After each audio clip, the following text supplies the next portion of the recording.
The Rock's Roost Peninsula, a treacherous land of stormy inlets that require the keen mind and hand of an entire crew of masters to fare. The labyrinth of broken island chains, high cliffs, and shallow reefs make for the most dangerous sailing anywhere west of the Grey Ocean. With hiding spots aplenty, the pirates of the Rock have made their home as those who have mastered the sea, just as their namesake the Rock has mastered the sky. Welcome, travelers, to the Dragonleaf. Teahouse where tales are told. I'm helping out around here while the rats in the cellar are being dealt with. You know how it is, adventurers. Anyway, if you like the content, leave a like in the tip jar and subscribe to our weekly tales. Leave a comment in the suggestion box to tell us how well we did. Thanks for listening. And without further ado, it's time to open up shop. Which one of these fucking buttons? There we go. Hey, hello everyone. Hi. How are you? Hello. I was confused why Lavos was just like giant sigh and then started, but at the same time, I love the fact that he's just like, if you like content, leave a comment and a like, and then just skipped over the fact that no one would dislike this. Don't dislike it. It's He's not not that going to anyone say wouldn't, that. he just doesn't want to hear about it. Yeah. Take your compliments and shove them up your. Keep your butt. comments in your pocket. Last time, the Deviants escaped a rampaging horde of skittering monsters and escaped into a cavernous underground dungeon interior. As the monsters bore down upon them, caving in the area, they broke down the walls of the dungeons after some painful exchanges. An unknown diver flees the scene after blasting the party with radiant flames, and they follow, escaping the monsters behind them to find themselves within a war zone, locked in battle between the Lodumnian and Enthian armies. Thinking quickly on their feet, the family recalls the information from their past to find a northern road through the carnage, and upon reaching the end of the road is assaulted by a trebuchet to find themselves within the same battlefield once more, save for a faint nagging difference. And this is where we jump back in. Everybody, first off, roll investigation. From your guys' base investigation scores, the nagging difference that you feel as you begin to look out about this battlefield in just this strange, tenuous, just fright of, are we locked in some kind of perilous exchange? Looking down the roadways, especially the one that you had just come from that led north, you notice now that it leads distinctly west. It continues off and just spirals off to the side, hosting just fallen and crumbled large holes with open flames and magma within. As the azure flame that has spread out from the trebuchet before flitters out, you find yourselves on this map once more, the battle enraged. And as you all return to the madness, we are here Being once more. exhausted sucks. I hate it. Yeah. Your limbs burn as much as the rest of your body as the flames begin to dance around you. You see, Vincent's skin is more. It was steaming before. Now it's getting like there's a pretty big sheen of sweat over it. Though he hasn't made any inclination that it's bothering him. It doesn't seem like a natural steam either. This seems like there is steam just pouring off of Vincent. Selene is like, all of your guys' exposed skin are not really accomplishing the same thing. As you look over at Vincent, it is a distinct trait. It's like you're smoking, like Vincent's Yeah. like smoked meat. In the sauna, you go into a sauna wet, and then you get dry because it's hot, and then you start sweating, so you're wet again. It's sort of like that. Basically, that's what you're looking at. It's quite interesting. Paka just throws a towel over you. It's like, we have to keep him. He's escaping. Paka, it's fine. This is actually going to be more of a hindrance. You should keep your eye on the moor in front of us.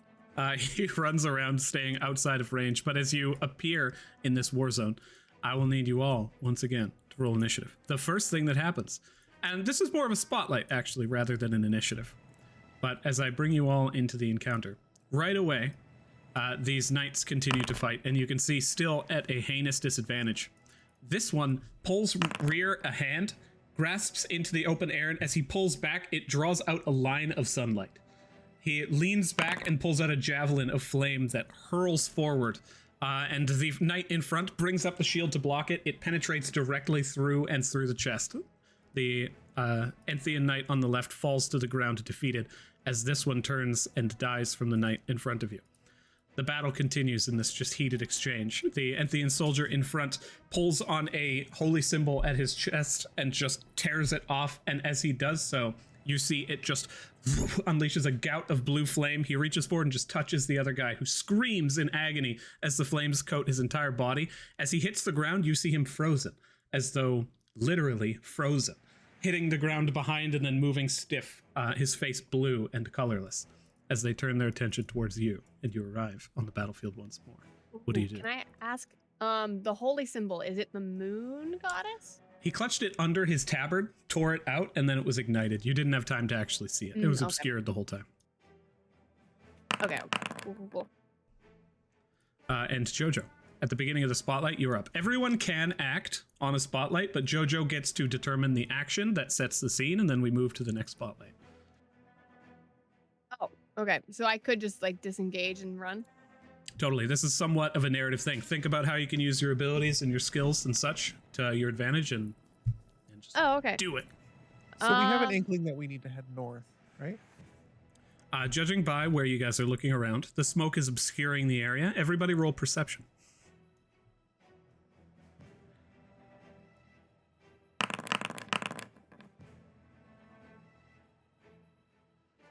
Oh my goodness. With a 19 perception, you actually take note, Vincent, that the rightmost path, the east one, curves around and forms on top of a small stone bridge leading north. So the opposite side. Psychically connect to all of you all and point that out. Can't see me. Oh, so this one's leading north? I will, yes, that pathway right there. Okay, cool. Is this spot over here, like, would I have to jump over lava? Like, what? The lava is up here. These are just flaming embers. Okay, you can also so see gouts of flame erupting from the ground over here. Is it possible to run this way, or is it like difficult terrain, whereas the path would be clear? The pathway is somewhat clear. You don't see soldiers. The flaming areas look like they would hurt quite a bit.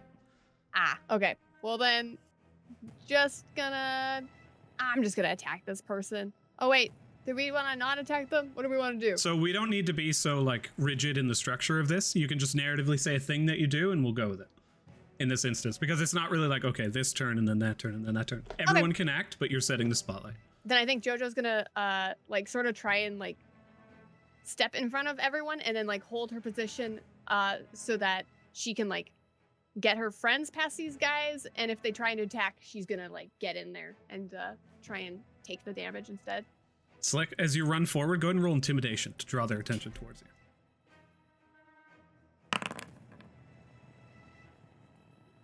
15. Running in as the enemies fall, holding onto the Lodumnian Knightsword, the ones in front of you seem on your side.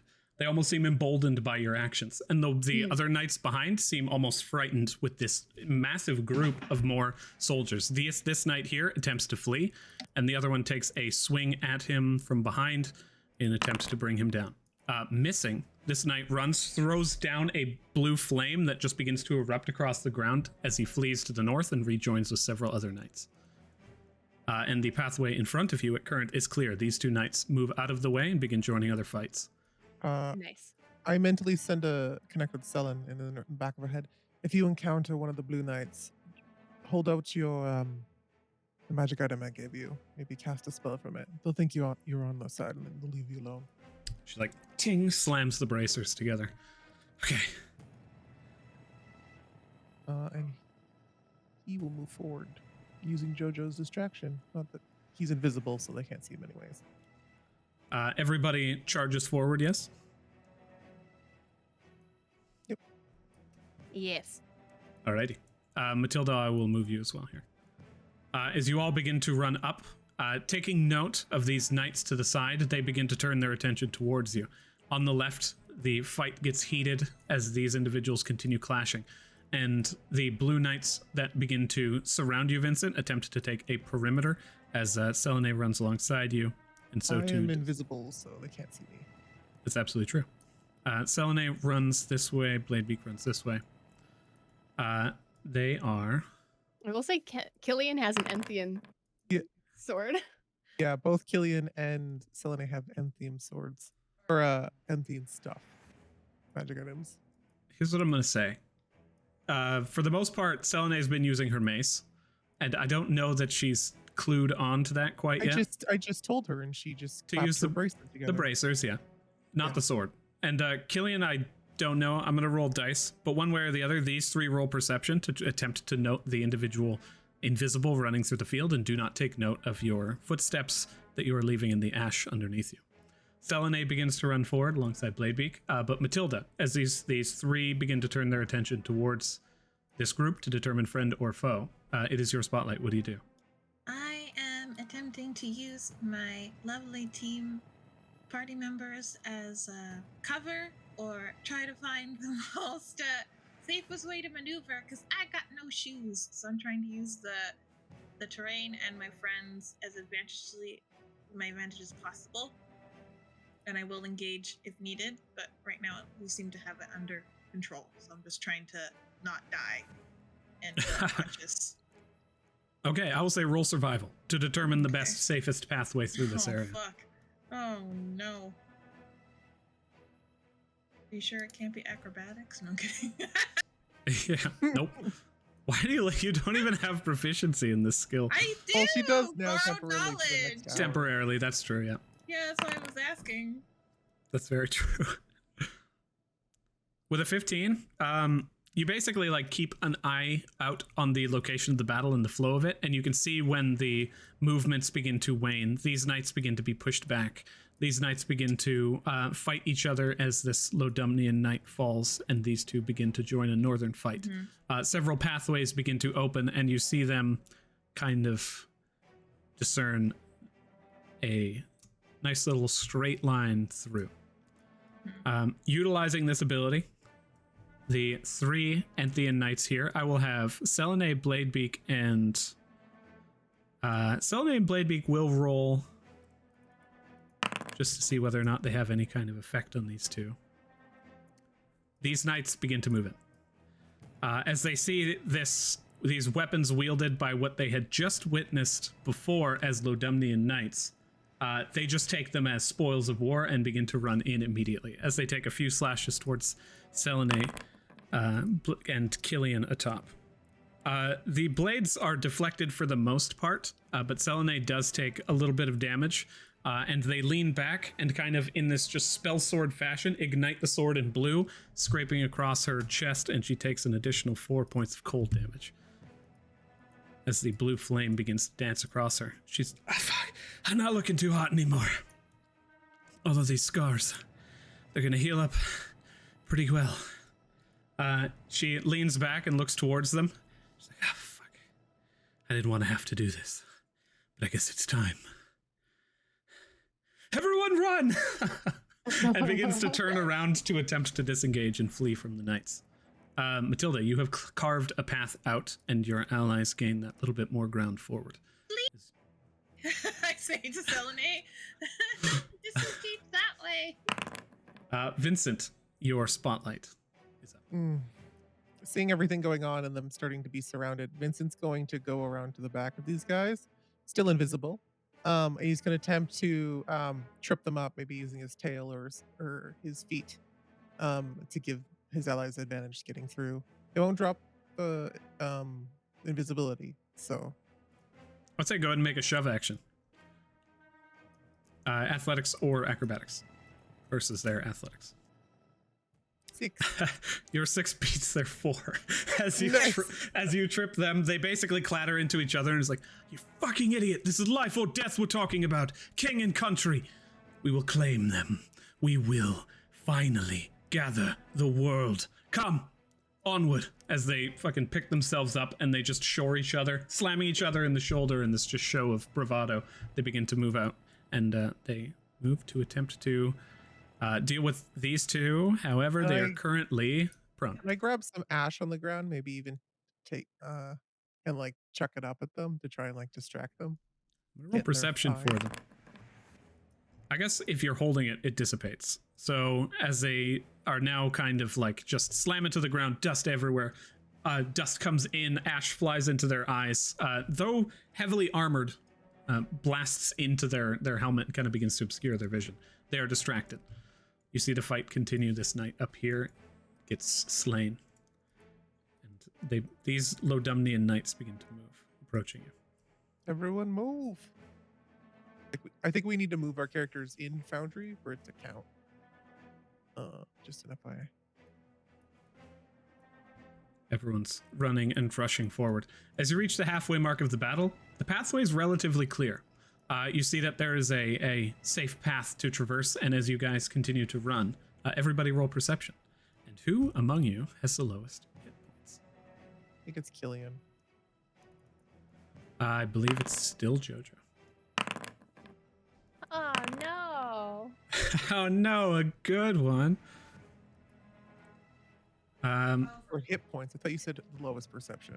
That makes sense. Jojo, as you are running, you hear the distinct sound of the ocean.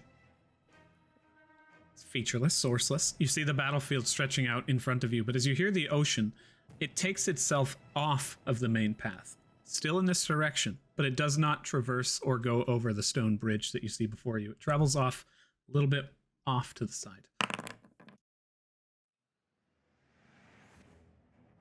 Oh, Oh, just ignore that for now. the ocean was where we were trying to go, right? And then a trebuchet flies in. Roll a dexterity saving throw. You hear as the flaming bolt flies in once more.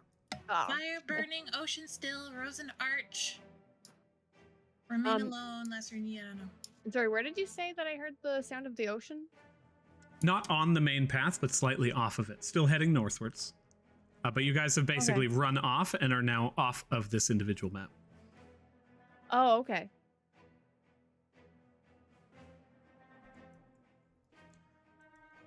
I know if Vincent needs to roll anymore or takes more damage. Okay. And Jojo, dexterity saving throw? Okay. I was waiting to be told that. Dexterity. I have witnessed it. It's an 11.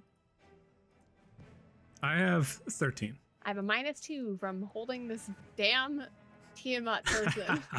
Dedication, though. As you are moving, I mean, they're a little bit lighter now. And as you examine them, it's because they're kind of turning into like jerky. As you are, Piece of jerky. you are air drying this individual. Nice. And as you are running through the area, the trebuchet flies in. You attempt to dodge out of the way, but the flaming bolt slams down with too much time. You get out of the way, some shrapnel hits you in the side of the face, and you are distracted for a moment enough for the blue flame to ignite like a pilot and erupt out over you. You take 12 points of fire damage.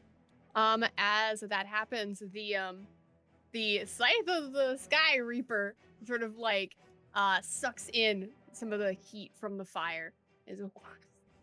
And just like you can just see this like pole on her back just like glow red as like the fire is being consumed by it. So I take 6 points of fire damage. Brilliant. So you, Jojo, having taken note of the sound of the ocean, there does seem to be an alternate pathway before you. There Hey guys, is I the hear the pathway ocean. that continues, or you can go down off to the side. Or we can go down off to the side. I'm just gonna head towards the. I still don't quite know if I know where the ocean's coming from, but I'm gonna direct people towards it. And everybody travels down this pathway. Sure. Okay. As you, From my understanding of the riddle, we're supposed to go to the ocean. Yeah, on the map, we're supposed to go to the ocean next. you guys have enough information that is the determination to be Okay. the case. Cool. As you all run down the pathway. Could I use control flames to try and like block people that might come towards us? Like these Lodemnian, or these are, yeah, those are Lodemnian. Could I like move this flame to like this square and then like try and like consistently block off paths so people can't follow us? As you carve the runes into the air and scream out the verbal components, you're just creating pathways before you. And as those who come up to you with aggression like rear their blades, just flame pours in front of their face and they like pull back. You can see someone just get stabbed through the chest from behind and just immediately pulls back out as they fall into the flames and then get doused. And the battle just continues with this heinous, gruesome rage that begins to just empower all of it. Still in the distance, hearing boom of that bell that just continues ringing and ringing and ringing. As you all make your way to the east, you hear the sound of the ocean, carving yourself off of the main path and continuing to the north. You see this flaming pathway become softer.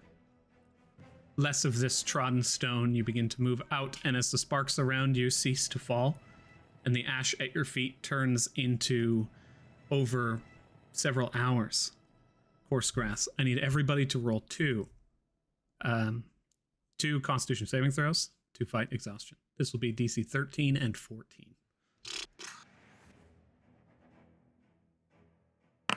Normal. Ooh. Forgot how good my constitution was. I was like, I rolled a 14. Yes, nice. And then I like look and it's like a 20 something. I'm like, oh, okay. I'm fine. Okay. Oh, guys, these are amazing. I just need to roll for these friendos. Come on, Paka. You gotta make it. Here's the funny thing about that. Paka fails both. Selene succeeds both. Killian fails one and succeeds one. So Paka is at 4 levels of exhaustion. Holy shit, no. Is he gonna die? No, you die at 6. At 4 levels of exhaustion, he has disadvantage ability checks. His speed is half. His disadvantage on attack and saving throws, and his hit point maximum is half. Oh, my boy. So Let's get our squishy boy out of here. Paka has a decimal point in his hit points right now. That's pretty fantastic. Selene seems good. Killian has 1 additional levels of exhaustion, bringing her up to 2. As you guys reach this area, you look out and about around you, and though the entire place is still charred, it leads up to almost glass-like walls. The stone around you and the soft sand at your feet has been glassed by the heat. This fight seems to have gone on for God knows how long in order to create such an effect. But as you approach the sandy beach, and that last little bit of sand, as the crystal clear blue water begins to pour out over the area, you find for the first time in quite a while, a moment of peace. As the sound of the warfare behind you grows more and more distant until eventually it is gone completely. Does Vincent take any extra fire damage while we're running through these areas? You do not. Okay. And you now find yourselves at the foot of a beach. Is it still warm? Like hot? It's still warm. It's not gruesomely hot anymore. Okay. If you guys don't mind, and Vincent will take a quick scan of the beach. Can you see the ocean? I will bring you guys in right here. If you are at a beach and you can't see the ocean, that's called a desert. You know, Adrian has some weird things sometimes where he's like, in fact, you can't. So I had to make sure. So Baka looks at you and says, I don't need none of that sass. I don't say that out loud. This is a DM question. But Vincent looks down. He's just going to scan the water quickly for any dangers. Roll perception. As you stare into the soft, calm blue waters, you feel at ease. You feel calm is the best way. You see before you a camp that seems to have been erected relatively recently. And you see a just boat off in the distance. Quite a ways off in the distance. From where you stand, you can see the water, and it just carries on into the horizon. And you've never seen so much sky in your life, with no mountains or anything of the like to block your horizon. It is just blue upon blue upon blue. Vincent will look down at this little campfire here. Well, to be honest, I think we all need a bit of a rest. If you don't mind, I'm gonna go cool off. And Vincent will start walking towards the ocean. You approach the water, and you go to reach into the water. You kind of like plunge across the surface, but you take note that it actually gives you quite a lot of resistance. Like putting my feet into it, it won't allow me to go in. It does. It just when you put your feet in, and it rolls like normal waves. Put your feet in, they roll over you and almost like form around you, and then break in order to actually provide you with the water. And once you're in and you've broken the surface, it proceeds to wash away the exhaustion. Not literally, but it feels very good. Cool. Yeah, he'll cool off after being in what has seemed like the middle of a volcano. Selene lays down and just places her back against these walls and just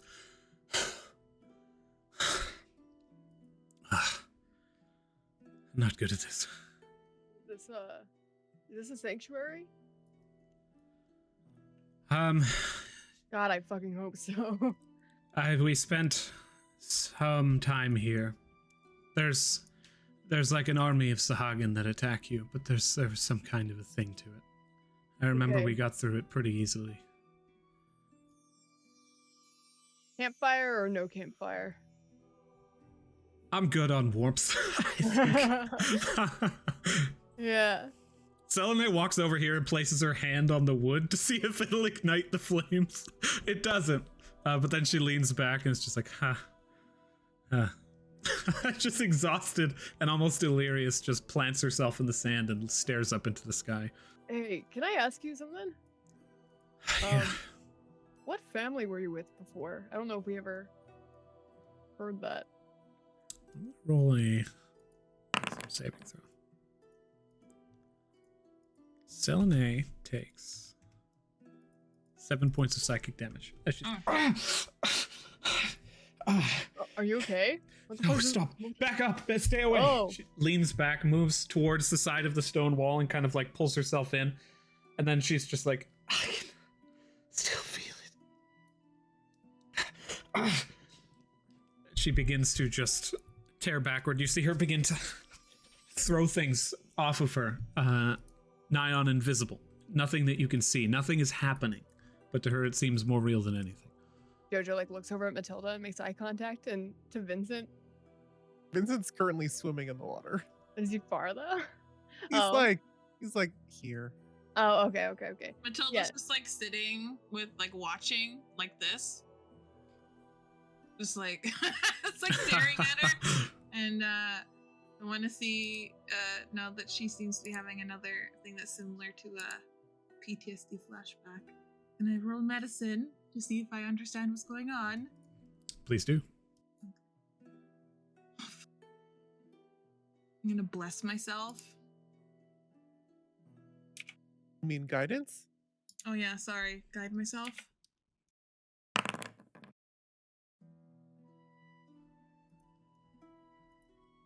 Exhaustion is a bitch. I know. You're not entirely certain if this is a natural occurrence or not. It seems sudden, and also she was just racked with pain when she was hit. This might just be something supernatural or something otherworldly, something magical. Can I because it was visible her taking like damage from that, right? Can I like roll Arcana to see if I know a spell that would do something like this, like hurt you just by like thinking about something? Go ahead and roll Arcana. Yes. As this is going down, Vincent will come back out of the water. He's like soaking wet and he's draped his hair back. You see Jojo like hold up a little like light bulb above her head that glows before she makes this roll.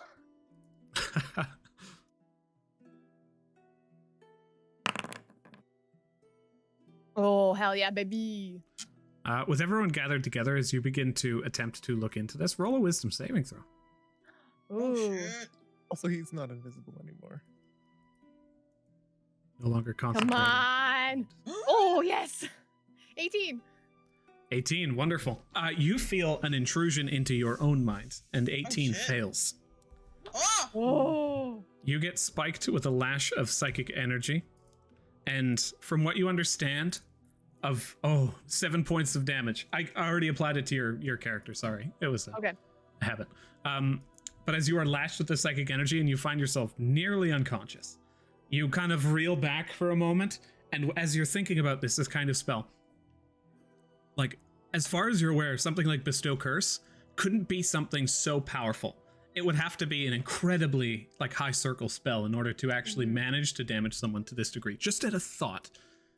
This is something beyond the capabilities of mortals. Yeah, this is definitely something her former god did to her, huh? Seems like it. Fuck. I splash her with a cup of water.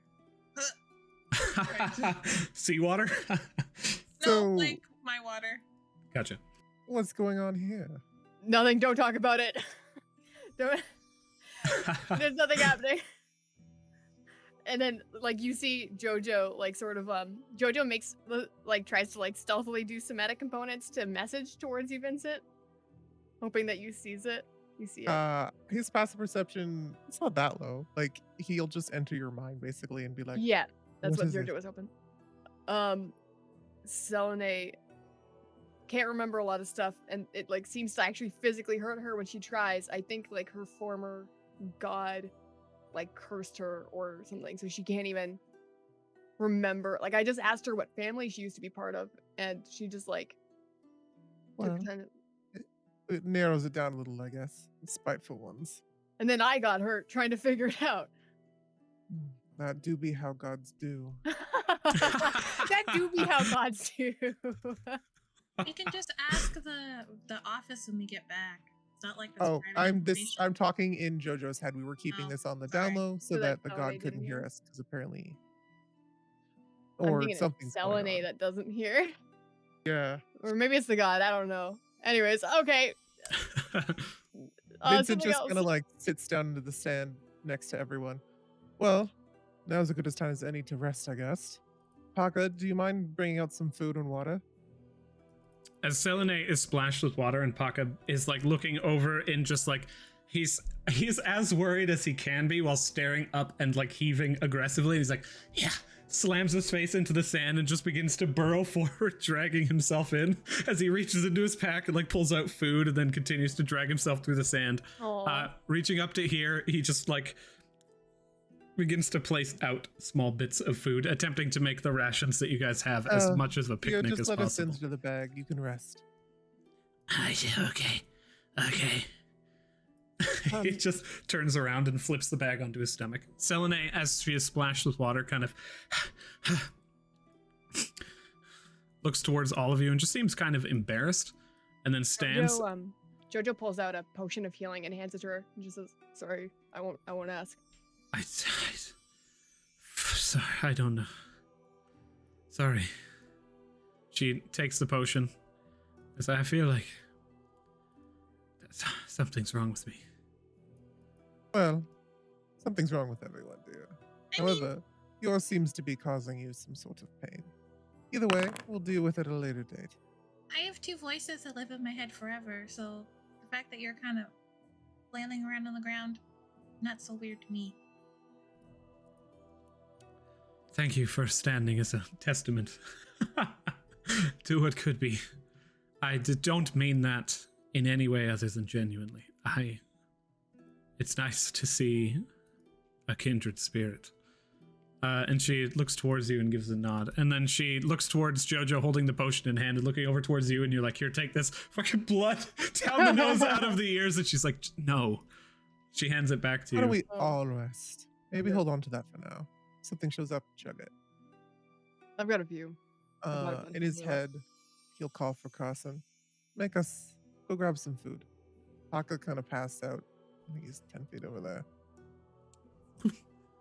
As you wish. At your service.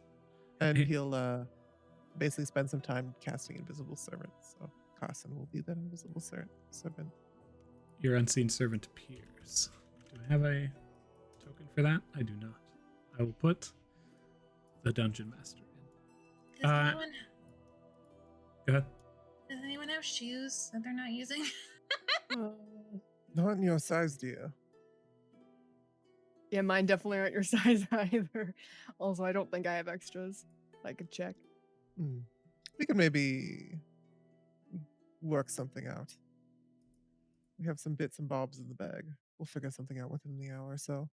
I say we rest here for an hour, assess things, and if everything seems clear, we stay the night here. I don't think I could go on, and most of you guys look like you're literally about to fall over, so. And Jojo, you've got blood in your ears. Yeah. The ocean's pretty good. It gives you a little bit of resistance at the beginning, but it's quite refreshing. Vincent will, put his hair back behind his horns again. Yeah, I'll take the ocean up on that. You approach the water and you kind of like step in and you can feel that resistance. It's almost like a membrane over the ocean, and as you breach it, it turns just water splashes. The meniscus of the water gives way, and it's just got this kind of surface tension about it. And as you break in, feels like a normal ocean, incredibly refreshing after that heat from before. Jojo like messes with the top layer of the water. Does it have like almost like an oil slick up top? Is there like a different substance along the surface?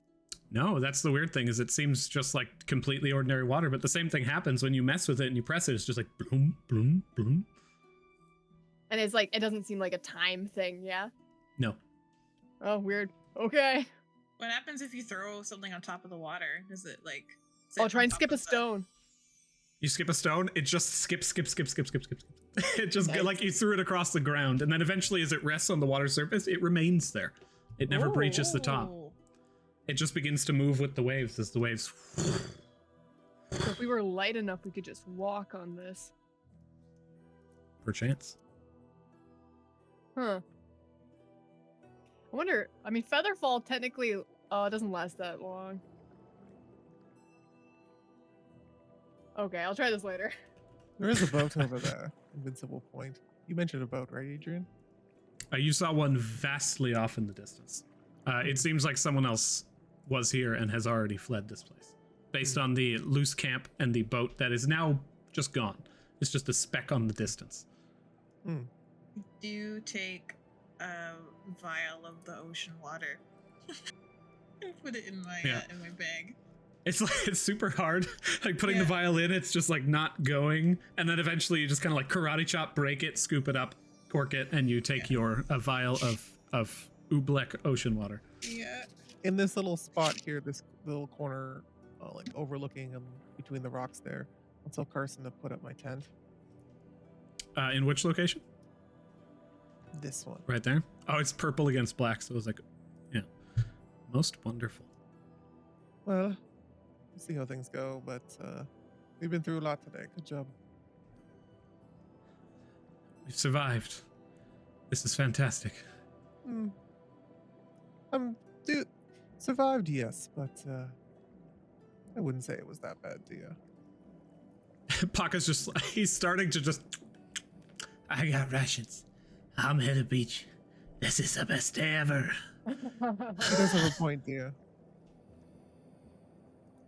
Think of it more of as a vacation now. Try and let your mind breathe for a little bit. And Vincent will lean in a little bit more to her and kind of whisper, it's good to let it breathe.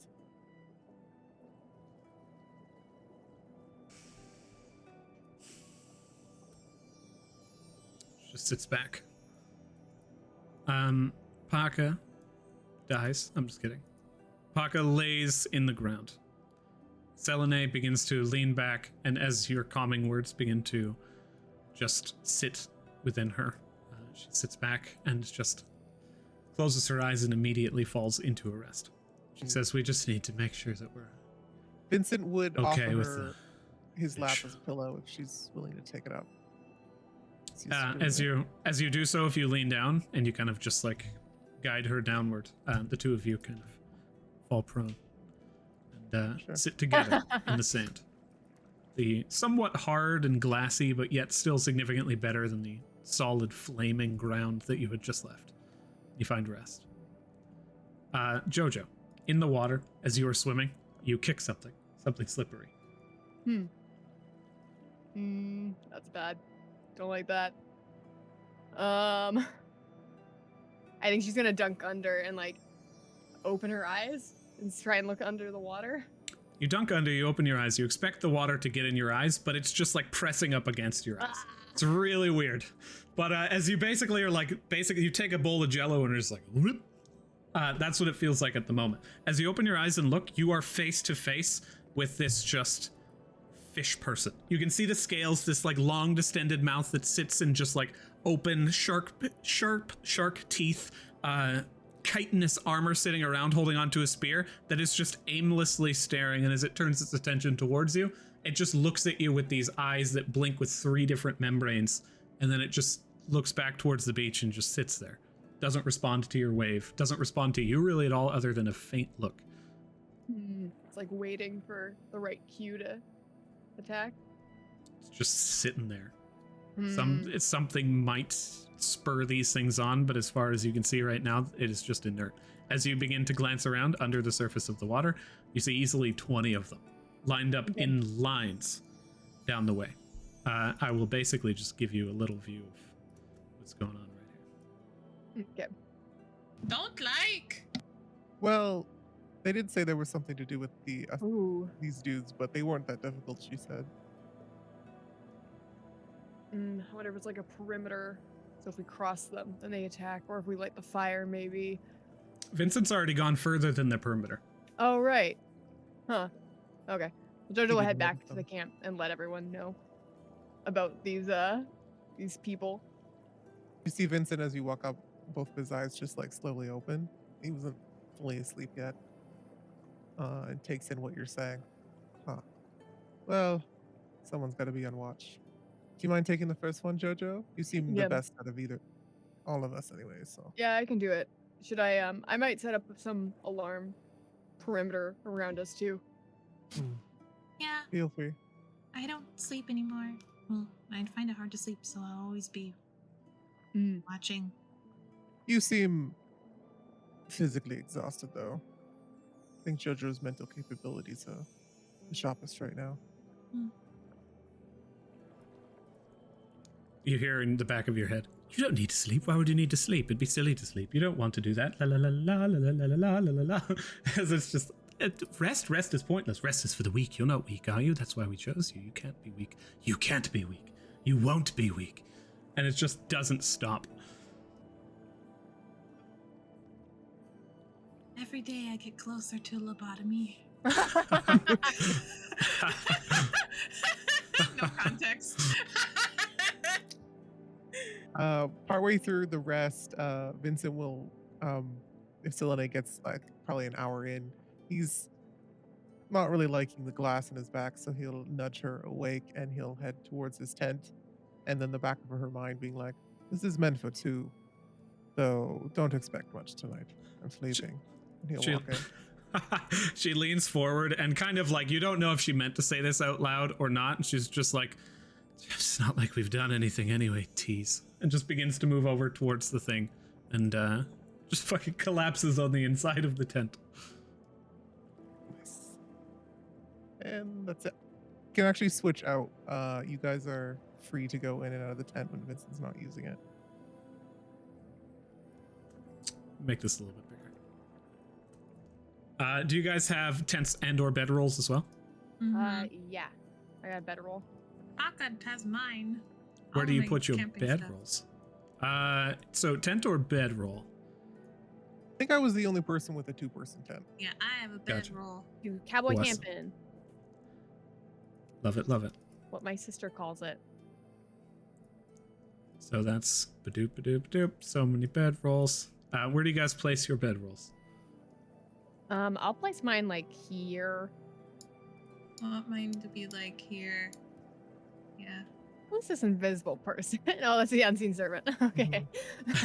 I was like, what are you doing there? You do not need to worry about the invisible person. I think in... You don't know it's there. Do you see like maybe weird footprints in the sand or something? Yeah, they, especially in a location like this, they leave quite a trace. And they're not trying to. They've currently set up a small picnic that you guys are capable of picking at. But as you guys all begin to undertake this short rest... I have a question for you, Bianca. Mm-hmm. What are their feet humanish, or are they like weird? Right now, because Carson's basically doing it, it looks like dress shoe. Okay, cool. But normally, I guess we'd have to see if it was the unseen servant. Awesome. I think the unseen servant just states it's like a massive force, but I'm totally cool with it being just about anything, so long as it maintains the mechanical similarities. Over the course of the hour that you guys rest, you actually find this exhaustion that bears down upon you to become incomprehensible. As you are resting, it's becoming difficult to just maintain yourself. You really want to rest for a long time. The hour comes and goes safely, and at this point, Matilda, you realize that a full day has passed. You are now within the next day. From your keen mind, you determine it to be the 49th of Elderbright, which is the season of summer. You are pretty much, you are just past the halfway mark of summer. And as you are kind of keeping this in mind, sitting up in the dark of the night, staring out, it begins to just bear down, and you lose all line of sight. Jojo, in the first hour within your rest, go ahead and roll perception for me. If I may, Adrian, I was going to say while she was resting, she like sits on her bedroll, she puts Penny beside her and has her book, and she would have cast light on Penny. Her voodoo doll stuffy that she keeps in her messenger bag that she takes with her everywhere. Adorable. Yeah. Adorable and probably terrifying, but yeah, that's, there's really I love large it. pins the side of like knitting needles that are like the pins that she can shove in Penny to like do the voodoo doll thing. And as you cast light upon Penny, nothing happens. Not that I thought you expected anything to happen, but like you sit down and you look at it, and it's a source of comfort, something that's just a constant that is always with you and still now offers its support. Could I have actually had Gambit's help with this? Yeah, absolutely. For smell? No, for... No, yeah, it works. Okay. Yeah, feel free. Rats have eyes. You don't know that. They were able to get out of that area. Okay. Yeah, it's just 13. Gambit, I believe, was desummoned at the time. Yeah, but I was able to like desummon them from inside the pillars. I don't know what we Yeah, absolutely. Just okay, cool. Gambit appears before you and kind of just sits next to you. Seeing like that it's kind of a calm moment, you see the tentacles kind of unwrap from the legs of a formed rat, and it kind of just like plops down over top of you, looking up towards you with its eye stalks, and then mimicking your like the exhaustion of the party, just leaning over and kind of melting into a jellyfish puddle on top of you. Okay, cool. With your perception, as you glance off into the distance, scouring for the boat that Vincent had mentioned previously, you do not see it. Okay. And as you glance over, you see the creatures that are kind of at rest underneath the water do not move. Okay. The hour-long rest comes to a fine fruition. And after the hour, you guys remain here, the peace undisturbed. Should we take a short rest just in case we get interrupted? Your short rest is succeeded. You may all take a short rest. Everyone's like, I feel slightly better, and the warlock's just like, let him at me.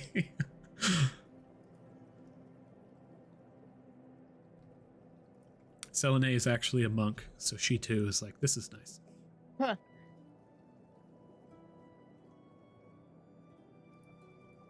Then Killian's spending a lot of time over here and is polishing Bladebeak and mending the wounded little bits with tools, and you can hear like just faint bits of sparks and scraping and a bunch of work going off in the distance.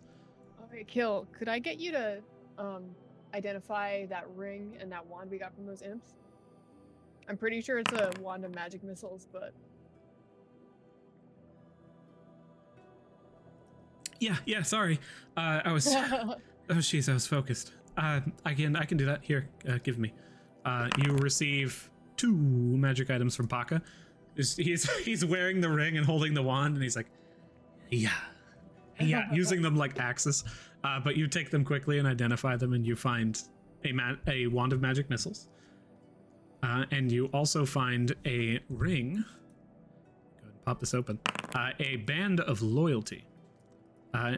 He says, if you're reduced to 0, if you die, while wearing a band of loyalty.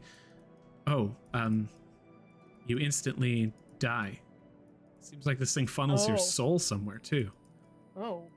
That's a modification. That's not part of it. That seems to be something built in. Jeez, do we want this? Probably not. Can you take it off? Probably. Paco was just wearing it. Oh, okay. And it came off of him. I don't think anyone in our family is gonna find any use in that. This feels like inherently evil. Yeah. Maybe we could just sell it. I don't know. I don't know who'd want to buy it, but we could probably sell it. Paca's like, it's a nice ring. Can I have it? I'd rather you not. I'm okay with that. He just slams his face. He's like, I love you too. And then just closes his eyes and returns to sleep. Within the tent, Selene resting her head on your chest, Vincent, staring up towards the top of the tarp and seeing kind of like the wind blow and the calm now washing around you. She says, I don't like sleeping. Just reminds me of what I can't have. In the back of her mind, she's gonna hear, well, yeah, I kind of do right now. You're disturbing it. But I'm willing to listen if you need it. No, it's fine. And then she ignores that and it's just like, when we grew up, I just kept being told about how, just by being born, I wasn't worth anything. I just thank God I was born a woman, because being born a man in the society I came from is a death sentence. I don't know how things work on top side. I've been up here a long time and it still just feels so weird, so foreign. But sleep has never been solace for me.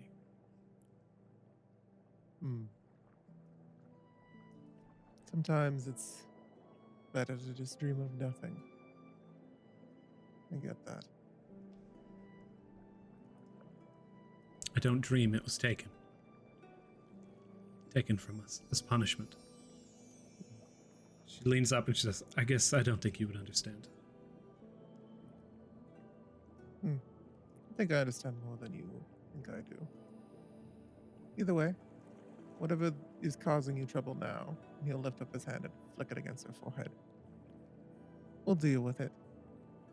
As long as you're loyal to us. And the family. I'll never betray my family. Then she leans back against the side of the tent and just kind of like almost begins to fall out of it as the tent begins to buckle. And then she just his tail like goes around her waist and he pulls her back. She sides off the side of the tent and rolls in, and the two of you return to rest.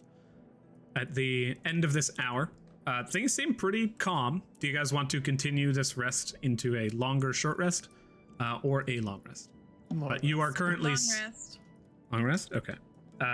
Who is going to take... So for the next hour, nothing happens, Jojo. It is a rather calm night. And who's going to take the next watch? Matilda? It's every 2 hours you have to switch. So she Correct. Do, well, Jojo did 1 hour already. And then she did the second hour, and then nothing happened. Okay. Matilda, if you were on second rest, go ahead and roll perception for me. Don't I just watch the whole time? Keeping watch actually requires like quite a bit of effort and like checking perimeter. You can only keep watch for 2 hours a night. You just don't need to sleep, but the rest of the requirements for a long rest do apply. So I'm rolling perception? Exactly. Yeah, I think it would be with disadvantage still. Still exhaust. Sorry. 7. As you watch throughout the night, you do not see anything particularly occur. The creatures that have been alerted to you in the water do not stir. I think Vincent's fine to go after Matilda. He'll if someone comes and gets him, basically. I would go get you. He's like, Vincent, it's your turn. And he'll sit up and like Selene doesn't like to sleep, but I'm assuming that at this point her body exhaustion has taken over. He'll like move her to the side, and he'll stand up and just kind of walk out. Still only in his like pants. He's probably switched to something a little bit more casual. Yeah, some Matilda's dry just clothes. in her under things or her gym jams. I think at this point, with the light from your doll and everything, and just us not being in like a hectic war scene, he'd also probably notice the scars on his back. Though you probably wouldn't know what they were made from and how they got there, based on just looking at them. I would take note, but I don't think Matilda would say anything. And yeah, he'll walk outside, basically, start doing his normal checks, and just kind of checking in with Carson, asking how the Heart's Desire is going. Though you said, just to make sure, this Carson doesn't it does have a connection to the Carson back on the material plane, right? Only when they're on the same plane of like existence and within a certain range. So when this Carson is here with you, he can regale you on the tales of the Heart's Desires up to the point where he came into the dungeon with you. Sure. He'll also start doing like business plans, being like, when we get back, we need to follow up with this client, cover with this, like just going over stuff in his head. One of those is uncouth. I'm not exactly a fan of Burton. Do we have to deal with him? I think honestly he would be better off in a ditch somewhere. I try not to judge my clients, though. He hasn't served himself as a hazard for anyone else, so some people's dispositions are just a little bit more unsettling than others. I suppose I'm less comfortable with having a bomb nearby, even if it seems like it isn't about to blow right now. But it's always willing and valuable to blow up a wall later down the line. Understood. And he takes a note and kind of just begins to lean in as he walks along the beach alongside you. Go ahead and roll perception. One thing, Carson, when you get back, tell yourself that you need to follow up with people in the city. I want you to start getting acquainted with people. Unsavory types if you wish, or savory types. I'll leave that up to you, but I want you to be in the know. Understood. I'll make sure I am informed. And then as you... Oh, sorry, that was Matilda's perception. Ooh, one more 7 and we got a jackpot on our hands. Looking out about, once again, you don't notice anything. You do not notice the creatures that begin to move. And as you watch onwards towards the night, you do not notice the water being breached, perhaps because of its intimate and odd nature. Jojo did set up a perimeter with her alarm, so... Do you want to draw? It's right at the water's edge, right, Jojo? Yeah, I did it. I think you can do it as a line, right? You don't need to do it in like a... Circle? No. You can Yeah. do it a line. I don't know how far one line gets you, but it's a 20-foot cube, which makes me think it'd be... You could say an 80-foot line. Okay, yeah, it's just along the shore. So I will draw... Let me see. You set an alarm, door, window, or an area within range that is no larger than a 20-foot cube. So basically, you can get 20 feet of alarm. So you could just put a square if you like, or you can put a 20-foot line. Oh, so you can do a 20-foot cube, but you could only do one line? Yeah, the area can be no larger than 20 feet. But basically, you can say this 20-foot area, if anyone enters or leaves or etc., then I will be notified. Is that good? Is that 20? It looks good to me. Okay, cool. That's it. Along the beach, Vincent, as you are walking, the darkness alight around you. You are speaking with Carson, and as he continues looking into his book, stealthily, creatures begin to approach. You see creatures begin to leave the water. These Sahagin begin to move, and as they do so, you do. As they move into the light now, you see them as they draw a spear upon you. And as one pulls itself back and begins to dig forward towards you, leans in, and as it does so, you are all surprised. And everybody... Bladebeak cannot be surprised. Beautiful. Bladebeak is currently just kind of sitting there. I guess Bladebeak probably would have been on sentry mode. That's what Killian typically does. So Bladebeak is not surprised. Bladebeak does not have miss their first turn in combat. But as these creatures begin to approach you, and they leave this hard and tacky water, they pull a spear out, setting their aquatic feet along the beach, leaning back. The first thing that you feel, let's find out. Everybody, roll initiative. Bam. 4. That makes sense.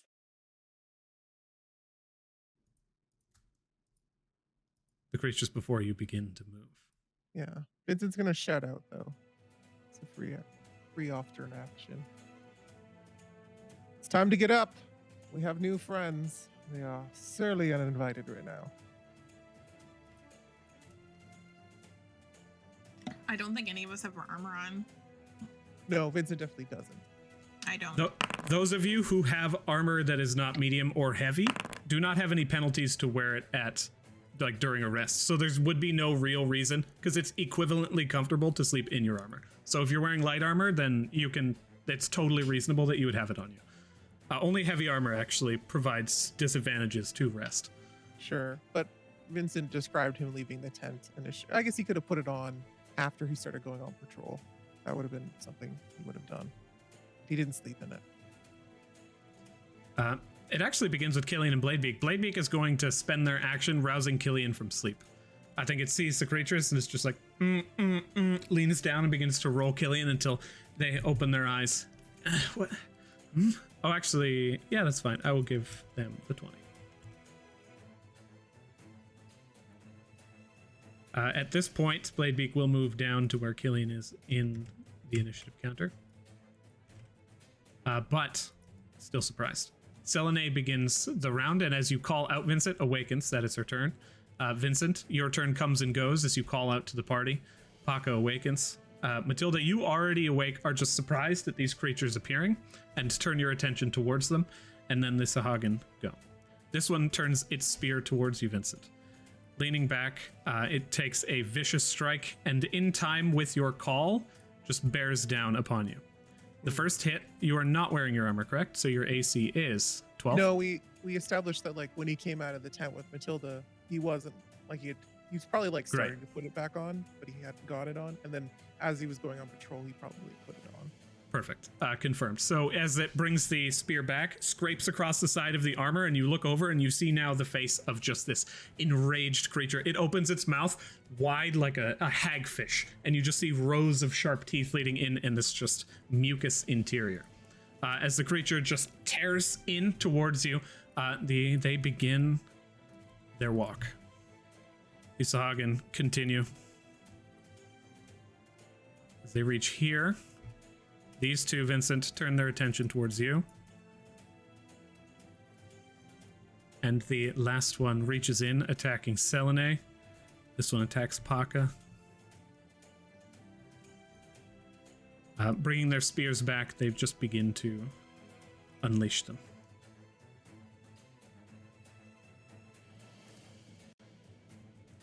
Is one attacking me too? They are indeed. They'll probably do these verse style.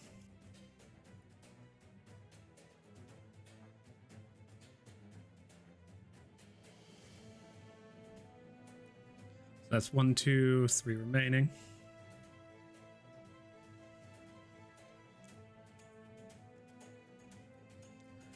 As the attacks come in a aggressive flurry. Paca is hit as he awakens in the night. Matilda, you manage to turn in time and avoid the one spear hit that comes towards you. 3 come in towards you, Vincent, as the one to your south attacks you twice, and the one above had already attacked you previously. Grand total, Paca takes 3 points of piercing damage. Vincent, you take a absolutely ruthless 15 points of piercing damage. And Matilda, the attack that had attacked you, had missed. Selene, you hear as the spear pierces through the canvas tent. You just hear and that is the end of the creature's turns. Bladebeak can act on this first round. Killian cannot give a bonus action command. It's going to move in front here at current and Take the dodge action, I guess. Yeah, take the dodge action. As it holds itself firm, Killian misses her first turn in combat, and Jojo, you miss your first turn in combat. Battle begins with Selene. I'm going to roll for her a wisdom saving throw to try and dig into this information. You hear her scream out in pain once more on the inside of the tent. She throws open the canvas, her eyes like racked. She opens them and they're just bloodshot. You can see her face is pale, and she says, "Kill a line of them, just a few. They just move left." And then as she does that, she is going to... She is not wearing her armor, so she just kind of sidles over to the side of this cliff and precariously holds herself there as she now pulls out the Enthian Knight longsword and goes for a slash. The creature deflects it, slamming back with the spear and knocking it off to the side. And as she kind of leans back, she looks towards and... fuck. Vincent, you're up.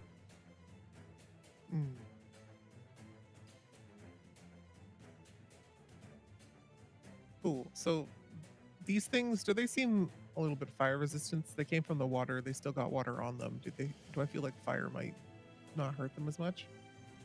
Roll nature. There's quite a bit known about the Sahagin in the city. To infer this, yes, it would. Oh, okay, I'm not going to do that. Vincent is just going to... His eyes are going to glitter over, and he's going to be like, "Carson, tell this one to just leave, go back to the water or something, or maybe fry its brain." As you wish. He leans back and begins to cast Mind Sliver. Mind Sliver, yeah. Fortune saving throw. Is this to the north, yes? On this one. Gotcha. Actually, sorry, he'll do it on this guy. I don't know. On this guy? Okay. You go ahead and...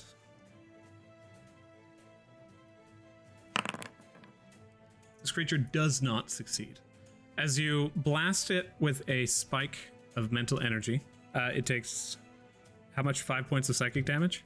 And it has to flee, yes? No. No? That's it. Okay. As it's just kind of like spikes backwards, it opens its eyes and then looks on towards you. Just like... begins to attack once more. Didn't seem to have a lot of effect, didn't seem to have a little effect. And the water does cascade and kind of drip off of these creatures, just to answer your question previously. Anything with the rest of your turn? Yeah, Vincent's gonna go over here.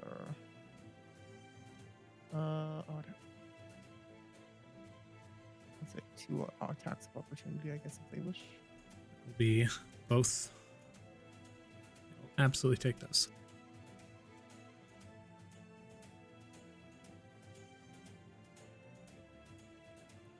They lean back and they begin to dig in.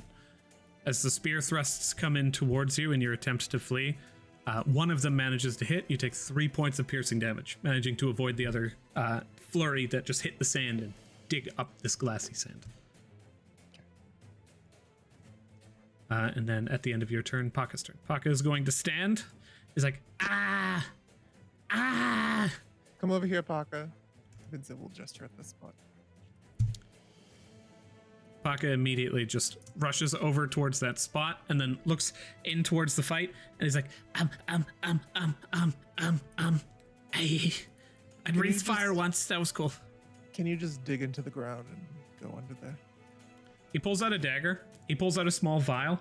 He like slams the dagger into the vial, digs back, and you see it coated in poison. And then he turns, flips it, and throws the dagger towards the creature as it flies, sinks into their chest. And as they reel back,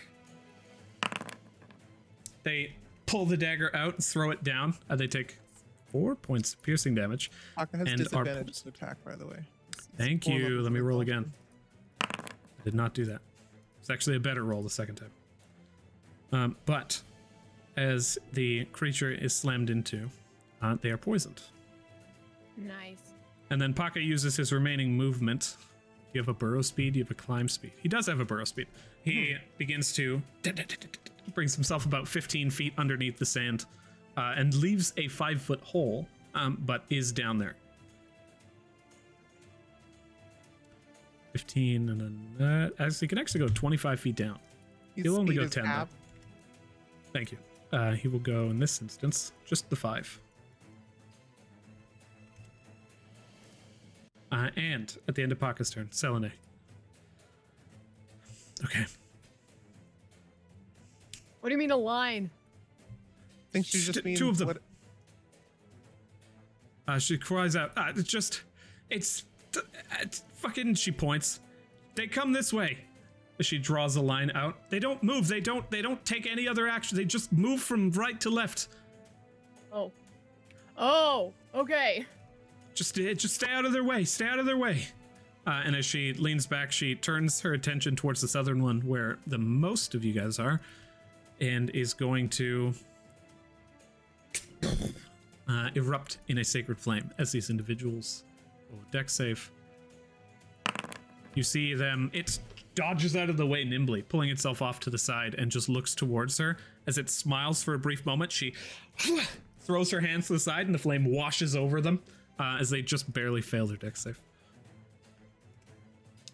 Leaning back, they just are struck with this flame, and you can see this individual is now bloodied.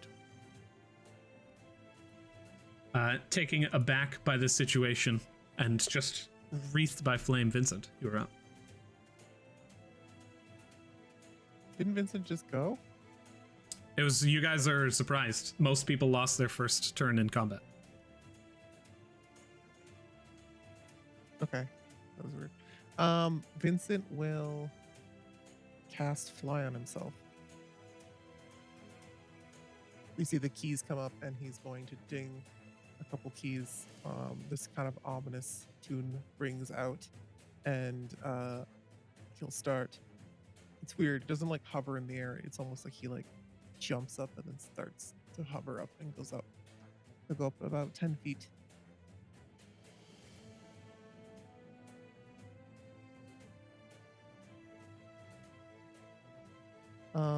It also says he's prone, which he's not. I'm not sure why that happened.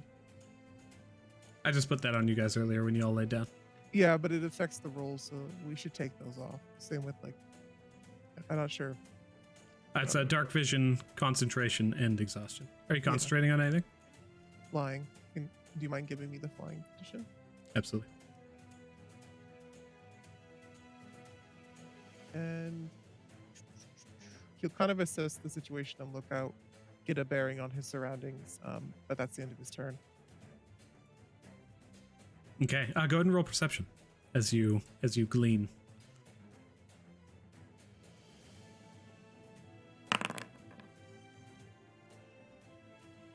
"13. Glancing around, you can see these creatures moving in a line. In fact, they are walking in each other's footsteps. They seem to be hell-bent on maintaining their positioning. What she's saying is true. Not that I doubted you. I'm just confirming that stuff didn't change within the dungeon. She's leaning, Selene's leaning back. She looks back and she gives you a thumbs up, and you can see just the shaking in her arms and the exhaustion, therefore. Matilda, you are up. Is Jojo awake? Yeah. Yes. Okay. Just wanted to make sure that I shouldn't shake you. I know that this person is really in front of me, but get fucked. This one has used their reaction to attack Vincent, so if you wanted to move back, you totally can.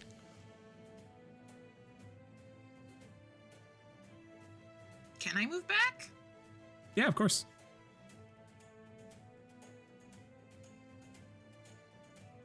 You can stand in Vincent's spot. He's 10 feet up in the air. Okay, I'll stand there. The last thing I want is for you to like fall down and then land on me. That's true.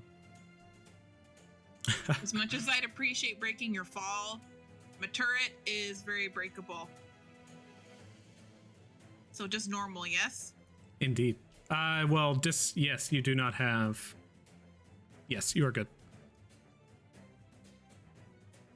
Does 14 hit? 14 does hit. Go ahead and roll damage.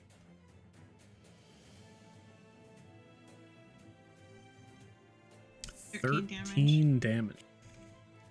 They still alive? You blast this Okay. creature, and as it just reels, you see them turn to sea foam and blast backwards. Right, this one now. Edie beady!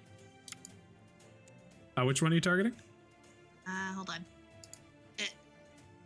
This one. Yeah! Oh, natural 20. The minimum damage you can deal will kill this creature.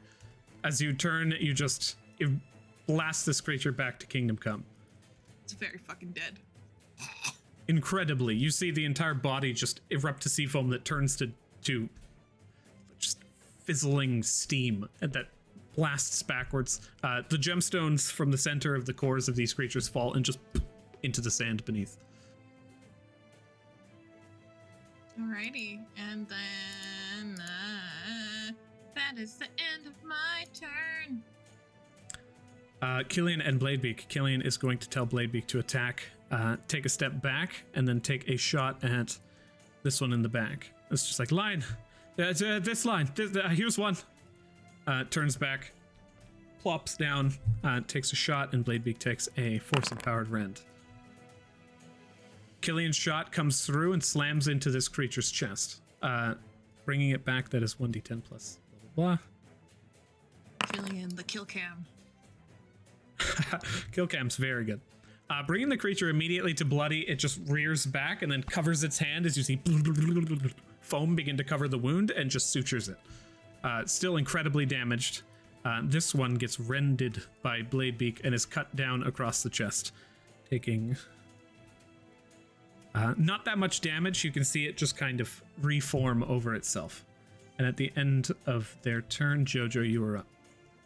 Okay, Jojo is going to rush forward. This one, bonus action rage. Bonus rage. Back.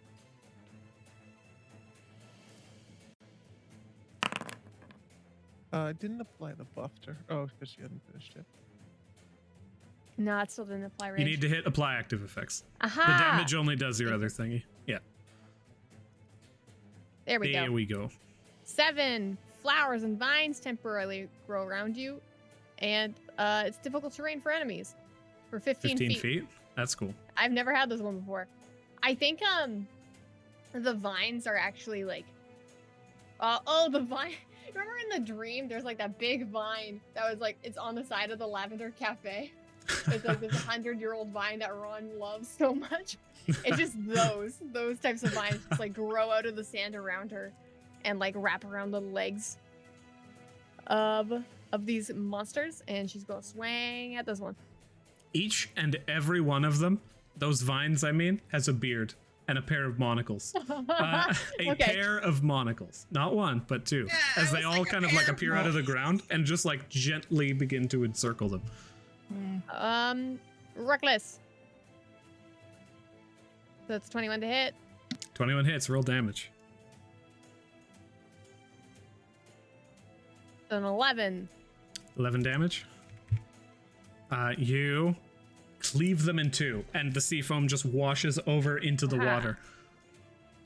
For good measure, she turns around and throws Jaeger's lucky hand axe at this poisoned one. Adds my extra attack. Action. Can you use a different weapon as part of your extra attack? It's just You can do a ranged attack. So, like, I could hit with my sword and then throw a javelin. So That's true. Yeah, sure. Do it Okay. up. Oh wait, I can't do reckless. So just take the double 17s anyway. Oh, that's pretty good. You throw 24, just sinks into the creature's body. 7 points of damage. Yeah. Creature is still standing. This one seems to be Okay. a little bit more lively than the rest. Okay. And that's my turn. At the end of your turn, the creature that had actually had its turn in the combat order. Here. I believe they have 17. So I will have them act now. then post that, they will go afterwards. They went after Bladebeak. So, they must have had a pretty bad initiative. It went right after Matilda. They went after Matilda? Thank you. Yeah. And Bladebeak went like first, but then you dropped it down to Killian's. It was weird. Yeah. I don't know, something weird has been happening with the combat checker. No, it's just been me, but it is all good. The creatures begin to move as they take their assault. These ones begin to move and climb up the walls before them. This one reaches the side here. As these ones continue their walk. Oh, half movement for the difficult terrain around me for this guy. This guy dies. Oh. As he cannot reach the same position that he would otherwise have reached in his descent, as he is moving, he just reduces to sea foam, and with each step dissolves and hits the ground. I'm guessing This one is deceased. This one is and this deceased. one. This one is deceased. All three of them fall Awesome. to sea foam and hit the water. You found people that are weak to difficult. Difficult. You just have to hurt their ankles. They suck a lot. That's awesome. As these ones move 30 feet and you guys find yourselves here, the waves of the Sahagin cease, and these two just walk right past you, over into the distance until eventually they reach the area that is too hot, and they stand until they boil to steam and dissipate into the air, returning to the clouds above you. And at that point, combat is ended. You all find yourselves once again at rest, and in the brief moments here, Selene once again kind of just lays down and is just like, that's it, that's all that happens. We're good. Vincent will like drop down to the ground lightly while he still has his flying. Well, you guys can go rest again. I'll finish the rest of my patrol and I'll swap out with, I don't know, Killian, you want to go next? Yeah, I can do that. Someone shove their head in the water to see if there's more. You're free to do so. Baka climbs out of his hole. No, Paka. He inches his way to the water. No, He's like, Paka. just a Vincent little just bit. goes over and picks him up and puts him back on his bedroll. Okay. Night night, little buddy. We should maybe surround the camp with difficult terrain in case that happens again. I think it would take too long, dear. Most of us are exhausted. Unless you have a fast way of doing it. She just sort of like stomps around. Stabbing into the glass ground underneath you creates that difficult terrain that you were seeking. It Ooh. makes it basically like just you're walking on a glass floor of jagged shards now. She takes and- her Mord's Warhammer, which is now sort of rusted and shitty, and she just goes around slamming all of the terrain around the camp Well, just in her rage. Don't make it so Matilda can't go to the ocean because she's got bare feetsies. I don't want to like. I'll carry you. Don't worry about it. Okay. I'll carry you. Vincent starts patrolling again. You see him like lift off the ground and go back up in the air. He's got this for an hour, so he might as well use it. Selene looks up and is just like, you can fucking fly? When I want to, dear. Cool. That's fine. Okay. God damn. She sits back in the tent and closes it. As you just literally fly off like a superhero. As you finish your search, go ahead and roll another perception check. And then the final leg of this search will be done by Killian, and I will roll that right now. Just in case. Her face plants into her bed again. Yeah. Matilda, you had your hand raised? Before Jojo gets to go to bed, Matilda's like, "Carry me!" And so she Wait a minute. carries Matilda to the water. Matilda casts light on her glasses, and then just like wades in and just like shoves her face in, being like, "Is there more of these fuckers? Where are they?" You have the equivalent of like probably a light bulb an inch from your corneas, and as you cast light on your glasses, it like blinds you temporarily uncomfortably, but then you dig your head into the water, and as you like breach the surface, it's like afterwards the area around you becomes illuminated, and the caustics are enough to let you see nothing. There is just water, blue, beautiful ocean waves, and comfort once again. All right, and Matilda like I like the fact that she didn't like go like under all the way. She just like went out enough where she could like shove her face into the water and look. So Matilda just comes out, her face is wet, and she's like, "Okay, we're good." Carrying Matilda back to her resting position, Vincent, you spot nothing of danger on the horizon. And as Killian begins her final leg of this watch over the course of the night and rears up, it's just like, I'm not as tired as the rest of you, so you guys can rest assured. I'm gonna keep watch. That's good to hear. I trust that we'll be able to get the rest of tonight off, but you never know with the dungeon. It's pretty crazy. I really don't like the beach. One thing to note, Adrian, is these the last long rest we have, and in this one we haven't subtracted or gained money. So just an FYI. I believe we did do a catch up on the last one. So if we haven't, that one will be on me. On this one, we absolutely will. Just once we finish. However, at this point, as you all finish your rest, the sun rises over the horizon. The difficult terrain before you is immediately swept away toward the end of the night as the water washes through the entire place. It gives you all a brief jolt and a shock for a moment as the water carries through in this lower section of the beach, covering you. But then washes back Didn't the as you person see on it. watch notice the tide coming in and let us know? Yes. However, it's more like a large wave kind of bounds through, and Killian rolled a 7. So as it washes over the lot of you guys, you find a brief moment of refreshment, and Selene almost starts to laugh. Paka's just like, yes, I made it into the water, as he slowly drifts off into the distance and is eaten by fish. And we will take a break.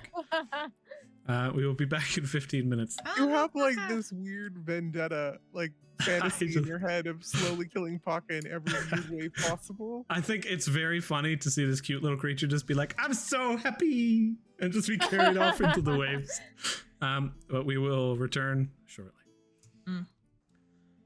Having dealt with the finances in the background, you find yourselves now awakened within the bright morning as the sun rises across the distant pool, and you can hear the water washing over the waves in just this abstract and abject peace, knowing a war is going on over the horizon. You're looking out and now feel none of that just ferocity that you had just passed through. The exhaustion 1 level melts off of each of you, and you are now here. What do you do? Can we take the bloodied off of Selene and whoever else is bloodied? Yes, Selene is now at full health. Paka? Paka is unconscious. He's sleeping, but he awakens. And Selene is no longer bloodied. Paka still has 3 levels of exhaustion, huh? That's 3 now, yes. Does this place count as a sanctuary or probably not? Like for like us reasons, like are we able to like come back to this if we leave and come back to the dungeon? Can we come back to here? You are not. This whole floor does not seem to have had any sanctuaries yet. Or havens, rather. Oh, okay, yeah. Vincent will look out towards the ocean. So I'm assuming we need to pass over this? Selene is like, we used a boat. We had a folding boat before. Would have been nice before we came in to know. Probably could have put just one. That's information that I gained as I was in here. Some things I have difficulty remembering. Yeah, don't worry about it too much. Well, anyone have any ideas? Anyone build boats in their spare time in the background that we don't know about? No, I've heard a bunch from my dad about his sailing days, but Because this might be a point where we need to leave and come back more. Yeah, I'm not good at it myself. Vincent will try to attempt to go up to the water, being gentle on the surface of it. He's going to see if he can walk across it. You place your weight down on the surface of the water and you take a step onto the wave and it holds your weight. And you begin to take a few steps out and it holds your weight, like walking on a large balloon. Or we could just do this, love. Jojo goes over and tries to gracefully put her weight on the water and see if she falls under. As you move up gracefully, I just want you to roll dexterity for grace. Roll grace for me real quick. Roll. Grace. Check. roll a charisma-based dexterity check. Oh yeah, that checks out. 5. For what passes as grace, you move up to the water, and then maybe in your anger, you begin to take a, because as you're walking on it, you're unbalanced, it's uncomfortable, and you're moving as best you can. And eventually you find your kind of weight and balance, but you're able to walk on the surface of the water. It's just, it's very warbly and very awkward, but you're capable of doing so. You just gotta believe, guys. Just let the water know you wish to walk and not sink, and it works. I want to jump in the water. Paka jumps in and just splashes immediately, lands on the you inside. Have to walk on top of it. He jumps out and then kind of looks at the spot again and then tiptoes in and is like, in the water, and dive bombs again, just splashing through underneath the waves. And he does this 3 or 4 times before making his way on top. I guess the last kind of heavy character would be Bladebeak. Yes. Maybe immediately breaches the water and moves through it. But as Killian walks up and converts Bladebeak to a small wooden chicken within the toy soldier, Bladebeak disappears, and Killian is astride on the water as well. Well, looking out against the distance that we need to travel, it's going to be quite a walk, isn't it, Adrian? It is quite the trek. Travels quite a ways. Everybody roll, or Vincent, you can roll perception as you glance out to try and find like landmass or direction or anything. I'll figure the waves. These ones are rather calm. You find yourself at quite a nice temperate beach. Because like if we wanted to, I don't know if anyone's ever like gone sledding with a garbage bag because they didn't have a sleigh. If we can like find something that's a little bit easier, we could like sit on it and just scoot. Because like we already saw the stone skip things. It's like air hockey on here, so we could just like. Ooh, if we had JoJo could push us, and like we could go. It's like kind of like a slip and slide almost. If we had Tensor's floating discs, that'd actually be a great idea. Because this, I think, this would count as a surface. So I feel like Tensor's floating disc would just float above it. I don't know if we could all fit on one, do you? I've seen those; they're pretty small. Oh, if we could find like a log that we could sit on, and then JoJo could like run and give it a running push and a shove, and we could like skate across the across the thing, and it'd be kind of like a sled. Looking around, does it feel like we could find something? It's just like fire and death back there. That didn't look like any trees, right? No, the trees have long since burned away. As you glance around, there's nothing necessarily loose or plank-like. There's just like the destroyed camp, some sparse wood stones, crystalline walls that have been glassed. I think this will do, dear. We'll see how far we can get. Plus, JoJo would probably get quite exhausted having to lug us across the ocean. Paka's like, I'll do it. Oh, yeah, actually. I'm way stronger than JoJo is. He leans back. Arm wrestle. Maybe later. Yeah. Scared. I understand. Athletics. No, come on. Can't lose. Where you would expect an arm wrestle, Paka instead rolls acrobatics. And he spins and jumps and latches onto your arm, and then you still plant him in the ground. You win this time. But I will prevail in time. All I can picture is like when my cousins were little, I used to like put them on a blanket and like whip them around on the hardwood floor because it was so I can picture it's someone like all of us like holding on to like a blanket and like Paka like you could try that. Hang on. Your guys' tents would actually like even the tent itself is about like 10 to 15 feet of tarp, and it does currently have a spear hole through it. Sorry, I'm just really confused what we're doing. You're trying to do the cat thing with Paka and you need the tent for it? Because Vincent would be like going and walking away from the situation. I'm just wondering in reference to like Tamara was talking about taking like a cloth or a board or something and using it. Everyone sits on it and Paka pulls it across the water. Yeah, but Paka's like eventually these people will get exhausted. I just feel like having as a mule, that's his whole thing. He can move a lot of weight and he does not get tired. That's his entire bond, pretty much.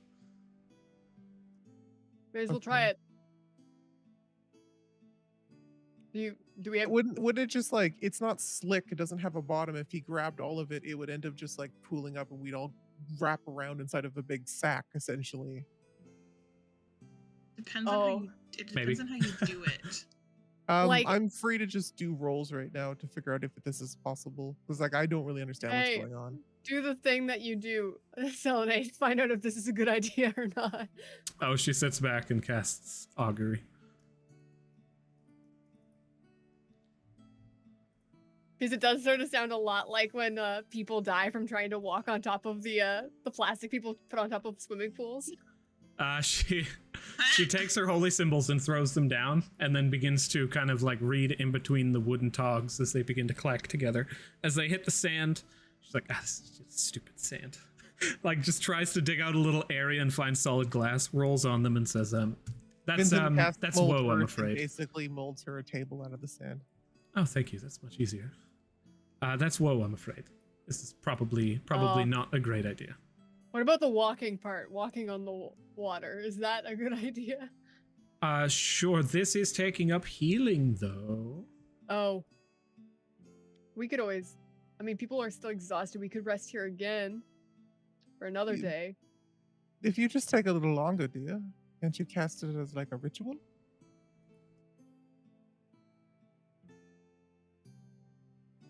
How would you waste valuable spell slots? I will do that. I would say she is aware of her abilities in the first place, so she would have done the first one as a ritual, including the table creation and everything else. She will cast the second one. Your guys' question is walking across it. You get, if you are to take this action within the next half hour, it is wheel, a good result. Okay, let's go. Let's do the walk. Stands up, collects her myriad of holy symbols, throws them back into her shirt, and begins to move. I know a way we could have made it work, but it's okay. Yeah, she specifically was like, if we throw ourselves on a tent and carry ourselves over the water.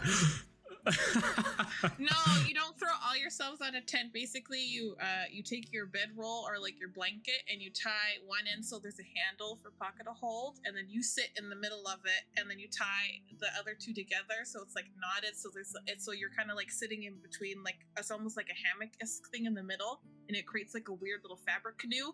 And you sit in there while the person pulls, and then you keep adding more and more as you tie off the ends and tie them together. I like the word fabric canoe, and I enjoy that immensely. At current, the Selenay's kind of like, Selenay pulling over the wheel thing. If you guys were just like, okay, but we know that's a good result, let's fucking canoe it.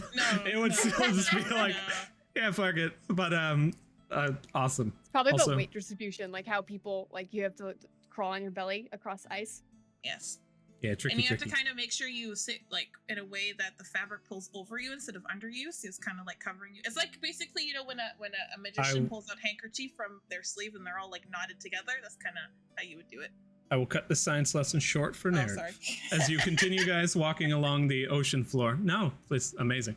As you guys walk along the ocean surface, the waves kind of gently carrying over you. It's awkward, like moving in a balloon that's being inflated one piece at a time. Just like ripples moving across you. You stand, you wait, and you keep moving. As Vincent's walking, can he cast shape water in front of him to give him like a nice clean path? He wants some flat ground.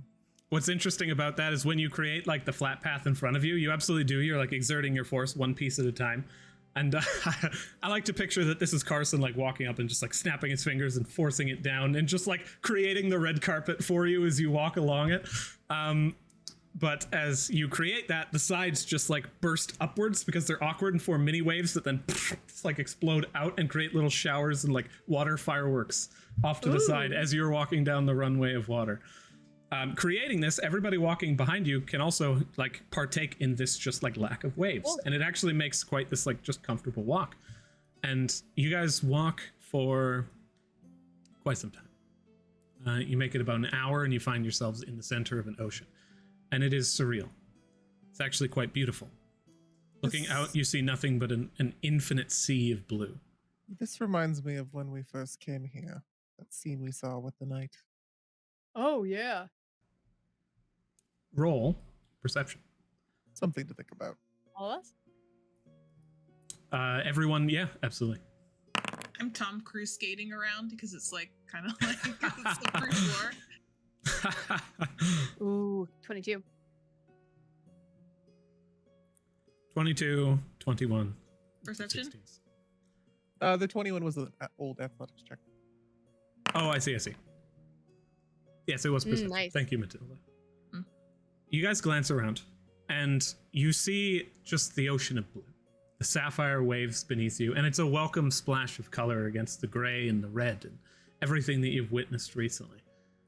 And as you finally reach the center of this just infinite plain, brilliant sky, you see a shadow approaching you. A shadow with wings. A majestic one. And you hear a screech in the distance. As you glance upwards, you see an eagle soaring through the sky. You see it bathed in brilliant, flourishing ashen wings. This plumage that is just shimmering with sunlight, however, dappled with blood. Hundreds of feet up in the sky, this thing casts a shadow that dwarfs even the water beneath you.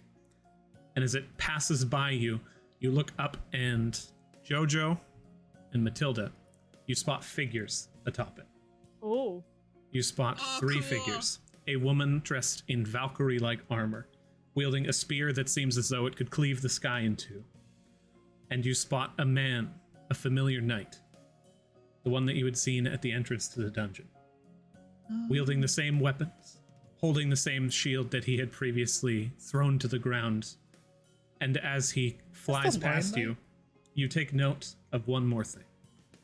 A massive, armored knight, dressed in crimson, with a long, flowing, plumed hat being carried off into the distance towards the war zone that you had just left from. And Vincent, your question was a lion knight?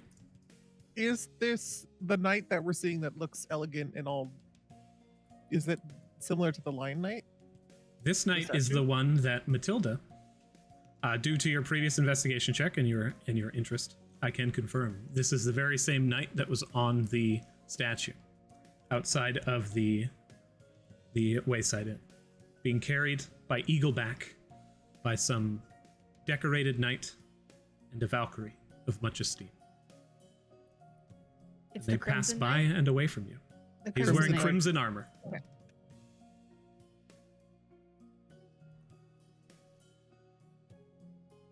Did anyone look distressed? Actually, we probably can't tell. Hundreds of feet up there. Yeah, You too guys far managed to away. spot that with just incredible rolls. Otherwise, you guys would have just seen the eagle.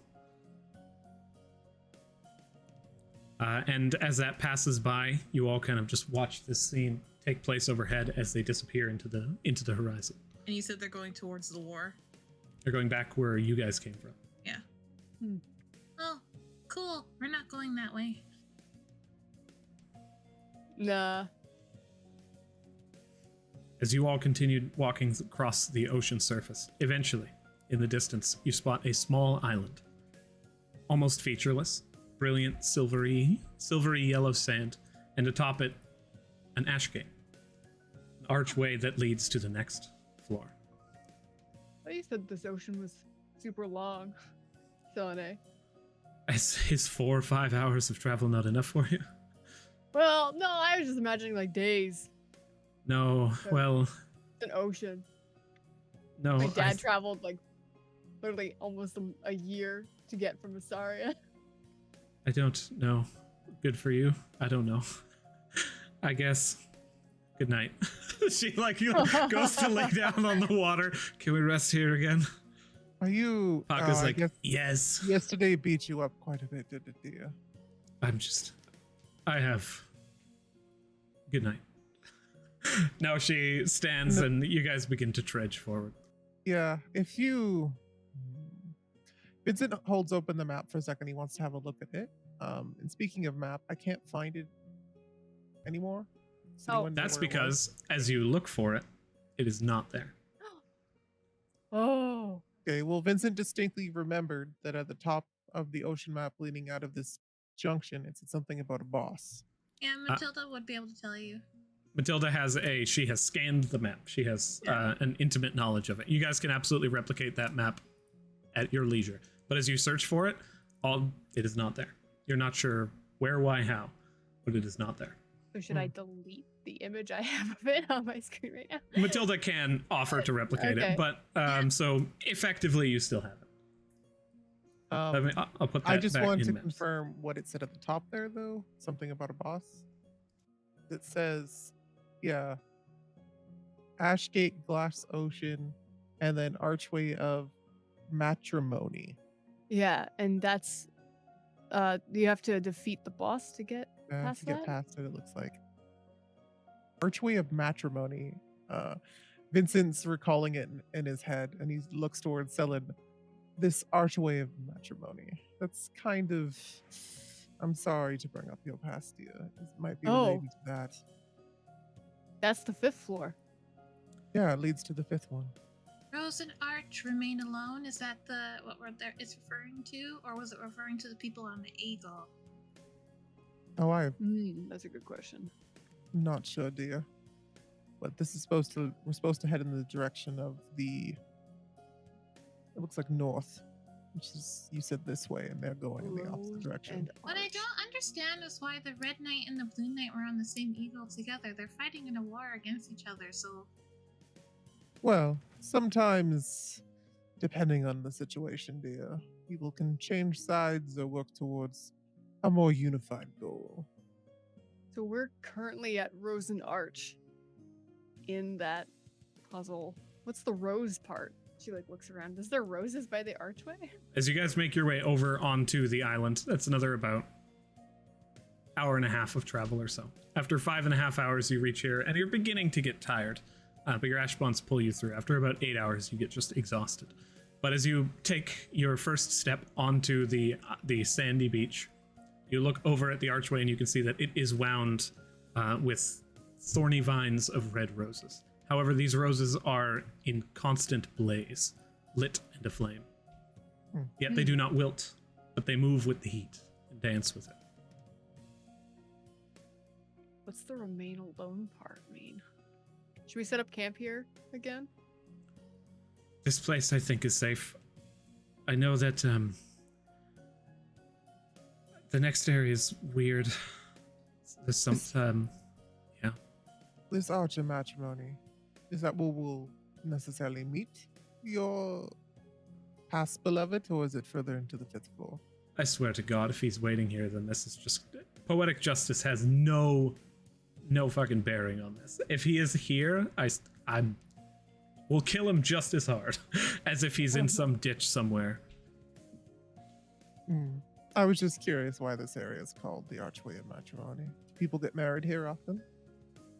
I don't think this is it. This doesn't look right. And she looks around. It's got not as decorated. It's the other side of the archway. That's the archway of matrimony, right? Maybe the 5th floor is nothing but some sort of boss arena of sorts. Possible. Would make sense. It's testing your capabilities at some sort of interval marking. If that's the case, then we should really rest up pretty good. Agreed. If Have enough supplies to wait a couple days if people need it. It looks towards Selin. What are you going to say, Tilda? I would not mind resting as much as we can. This is as good as place as any. Thanks for carrying the weird, crispy person. And they're sort of jerky now. And she throws them down. And I'm gonna start skinning when I can. Okay, so you guys are still at you're sitting at the beach? Yeah, before the ash gate. I'll give a Brilliant. quick perimeter look before we start resting, just to confirm. Why is it so dark? I don't think he has a map. Oh. You guys are on a map, but you are not on the map yet. So I'm just basically giving you guys characters for y'all rolls.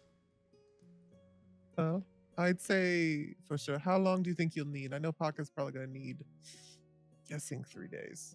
Just looking at him. I'm good to go whenever. I don't want to hold anybody back. I want to see blue. Oh. Well, dear, in order to see blue, you need to be healthy.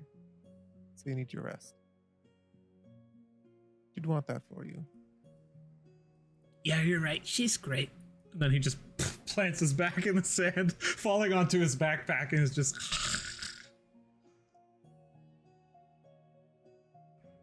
I'll take the first watch. You guys rest. Good. Maybe study up. Throughout your guys' 3 days of downtime, if that is the amount of time you wish to take, you find peace. Nothing occurs within this small slice in the center of a blue marble. You find yourselves here with no problems. And the waves wash all of the exhaustion away. You have 3 days of downtime if you wish to do anything with that. Beach day, beach weekend. Hell yeah. It's like an anime beach episode. That's exactly what it is. Yeah, that's exactly what it is. That's what it is for JoJo. Well, I mean, like, if people want, Matilda can give you a very detailed tutorial on how to skin things and dye it and preserve it. Which is why I was like, well, it's kind of an anime beach episode with a mild Vincent gore. will attempt to make a smoothie out of using one or two good berries and like freezing ice and stuff using his shape water. Yeah, I mean, even one good berry it can fill the stomach of an individual for a day, and it is a good berry. So, like, if you're taking it and you're just like, plop, mash, it just explodes into delicious juice and fills it.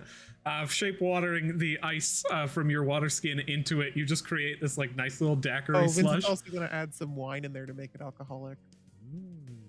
I think To Carson offer just... one to everyone, yeah. You teach Carson how to do this quickly, and then eventually there's just, like, floating daiquiris about... on the beach. I picture like Matilda and JoJo having a splash fight, and then they're like splashing, and then JoJo's just like, like Matilda's like, She does the thing where she like you know, you like put your entire arm through it and just creates a giant wave.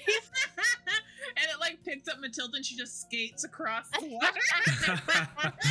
Yes. Absolutely. I also like to think that we do like see how far we can like run and then skate across the surface of the water. I feel like we do that and then JoJo just like takes one step and just falls in instantly. I do send a sending back to old dad during some of these days just to check in, let him know that we're still alive and we're currently having a nice vacation inside of the dungeon. I think you like send this just digital postcard, and then Lavos is just like, oh, I'm so happy and proud of you. You don't deserve this. I'm so glad. If you could bring me back some sand, I like to collect things like rocks and etc. Is there anything else there that you think is interesting? Tell him about the leather body and the rose arch. That doesn't sound typical. That's fine. It's a good idea, I think. Get those markings in. If he tells that Lavos wants like a trinket, but I'll bring it up. I'll be like, Yeah, Matilda, you seem like the type to gather these types of things. 1, Matilda gets him some sand in a vial. 2, she makes like a heart shape out of like some of the skin from the dude and like puts a hole through it so you can put like on a thing of keys or something. So it's like I hate it. I know it's a gross keychain, but I was like, oh yeah, It's leather. yeah. I hate it. I know. I hate it so much. Can I say if he wants like, we're just gonna try and find Lavos a seashell, like because she has insane constitution, she's gonna like be able to dive really deep underwater. So she's gonna try and like dive all the way around in the water and try and find cool stuff like Animal Crossing. Like, I'm sorry to put a hamper on this. As you reach the bottom of the water, the entire floor is littered with the bodies of the fallen. oh, You see shipwrecks, you see knights of all different kinds coated in moss and just the years of Moss? resting beneath the waves. Well, algae sea, kind of. sea moss. Sea plant life. All and that algae. ocean moss, exactly. Just Oh. thousands of years that have been growing up and over these bodies, the metal encompassed by nature. The first mistake you Wow. made was being in a party with someone who wanted to be a marine biologist when they were a child and being like, Ma! I think that was Ocean. my second success, Oh. not my first failure. do I find anything cool in the shipwrecks though? Ooh, that's cool. Go ahead and roll investigation. I'll wait for this to wrap up. Vincent does have 2 more things he wants to do during this downtime. Investigation is a intelligence, so she's gonna cast Eureka. Yes. You pull the light bulb out and then you electrify the entire ocean. Sea life dies. Yes! That's how it works. Ooh. 27. With a 27, you find a small shipwreck. But not only do you find the shipwreck, you pop open a small hidden compartment within it, and on the inside you find a box. A box that is covered in Elvish writing. And as you open the box, what you find is a folding boat. Oh my gosh, that's so I great. bring it up to the shore and immediately am like, hey, Selenite, check that. She puts down the box of Elvish right in front of her. It's like, ta-da! As you place down the box and you pop it open excited, you look up towards Selenite and you see a tear rolling down her cheek. Oh. Hey, And then she leans down and she takes the boat and then flips it over and sees a faint speck of blood. oh. And she drops it on the sand and moves over towards the other side. Fuck, I'm so bad at this. I think Vincent probably sees this going down, and he'll just be like, "I'll go speak with her, dear." As you move up towards her, you immediately take note that there's no sadness here. Her fist is clenched so hard that it is almost drawing blood.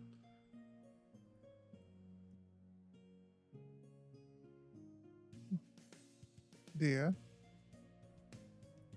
She turns around and with just this ferocity in her eyes that are just drawn back, you can see the darkness inside swirling. In the back of her head, she just hears, you could punch me if you need to let that out. I'll be okay with it.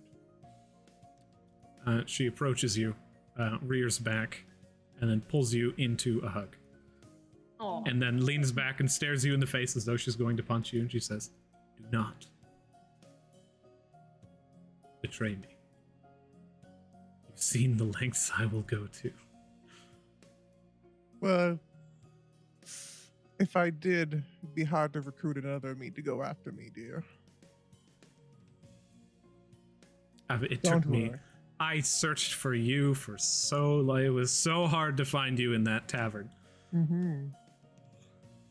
She looks towards you guys, and though very clearly with your insight masking her anger with this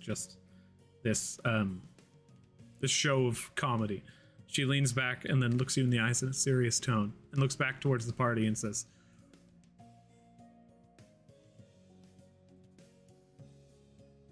"I trust you all. I wouldn't be here otherwise. And the fact that I asked you to kill someone with me, and I'm fairly certain the answer was, fuck yeah, let's do it.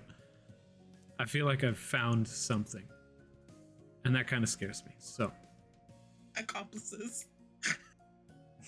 I've found something. Criminals. That's the word I was looking for. Yeah, sorry. She leans back and she looks at you and she takes a few steps back towards. She says, That boat is a reminder. I don't want to see it again. Keep Okay. it. Burn it. Well, Do with it dear, what you it's will. useful. It's a magic item. But again, I understand. She nods. Jojo, do you mind, what would you prefer we do with it? Burn it or I mean, we just could get rid of clean it? it. Baka takes out his wooden koi and places it in the boat and begins playing with it. And then he looks on the bottom of it and sees a little speck of blood and he's just gets rid of it and begins playing with it and just staring down at the scene and just the pure innocence of Paka and literally just thematically wiping away her entire sordid past with a wipe of his finger. Selenite moves over towards the archway and just continues her rest and is like, "Daiquiri." As Garson looks towards you and is just like, "She's quite the handful," and makes his way over towards her. I ask Paka to give me the boat and I write the Deviants on the side of it in ink. So it's just like, it's ours. Paka's sitting there smiling as this new boat flag is erected in this time and place. I'm gonna keep the box though. That's cool.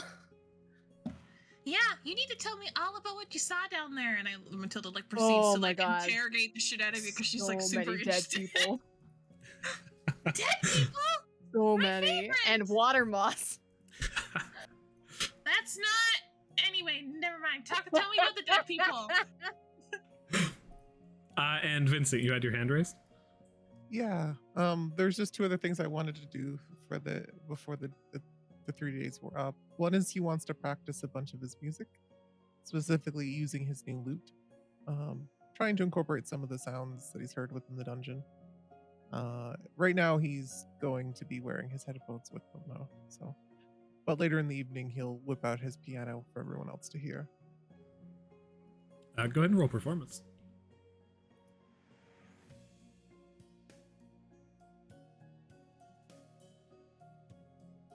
He'll cast awe on himself.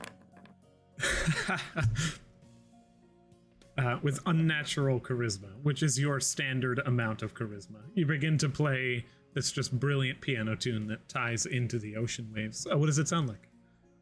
It's after the little scene with Selin today and everything going on and us kind of just relaxing. It's hopeful. But there's like an undertone of like no one can touch us kind of thing. We'll always be there for each other kind of vibe. I'll be there for you. I like to picture a beautiful song, but in my head, all I could hear was, "You got a friend in me." No, all I get is Lean on Me is what's playing in my head. Thank you. Wow, we all got different ones. I love that song. That's how music works. And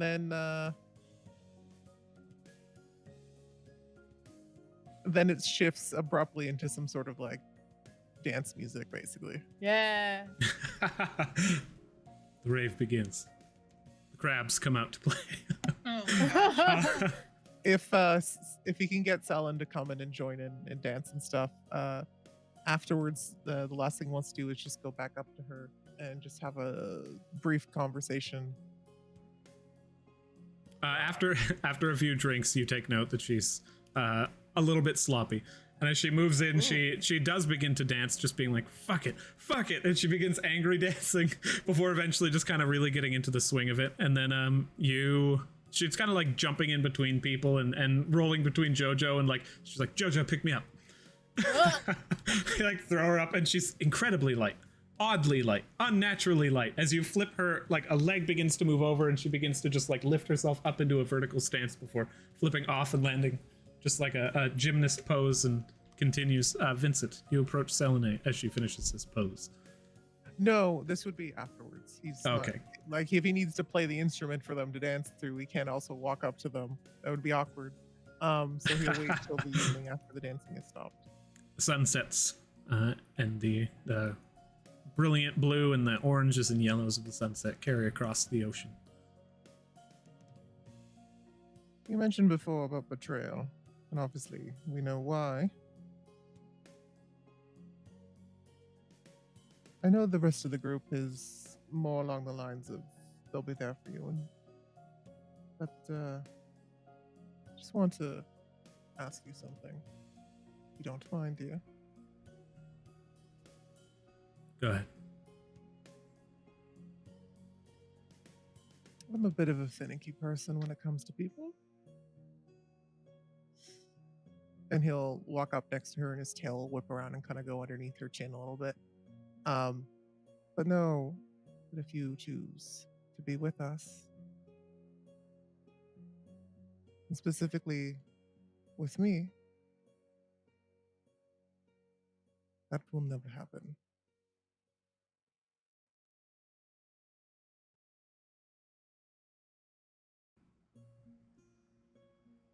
What do you mean? He'll lean in and give her a kiss. Do you walk away after this point? He'll lean in and give her a kiss, and then he'll just wait for her to see if she understands what he means. And he'll just gauge basically after that.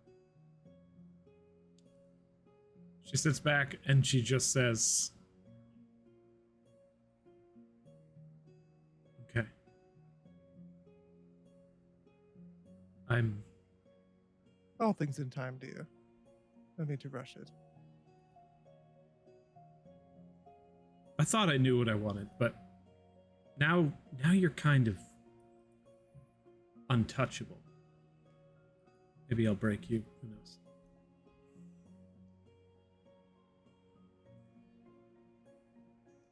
Then he walks off. She's like confused. She turns around, and then everybody but Vincent, since you were facing away, looks over and kind of sees the scene on the other side of this small beach. And then she like turns away towards the water, and then begins to look at it for a second, and then just reaches up and places her hands to her lips, and then looks out again, and then like approaches you, Jojo, and sees the box, and then in a complete opposite tone, just like, do you want to know what it says? Yes, I was gonna ask you, does it say something weird? Because I was thinking of giving this as a present to my sister. You're like one of those humans who just walks around wearing Elvish and not knowing it just says horse riding on it. Yeah, that's what but my sister does speak Elvish, so it would be weird if I gave her a box that said something super weird. It's a poem. Oh, okay. It's a poem about a girl. The poem was found in the dungeon by a party member of mine, and she took to it. She kept it with her. It's a story. It's a sad one. She did not have a very good life. What's the story? Matilda like creeps over. You said it was a story from the dungeon about someone in a poem? She smiles and she looks down towards you and she says, yes. And you'll have to get your sister to read it. You can thank Vincent. She takes a few steps away. She looks down towards Paka and is like, Paka, we're going to play now. Paka just stands up and is just like, oh my god.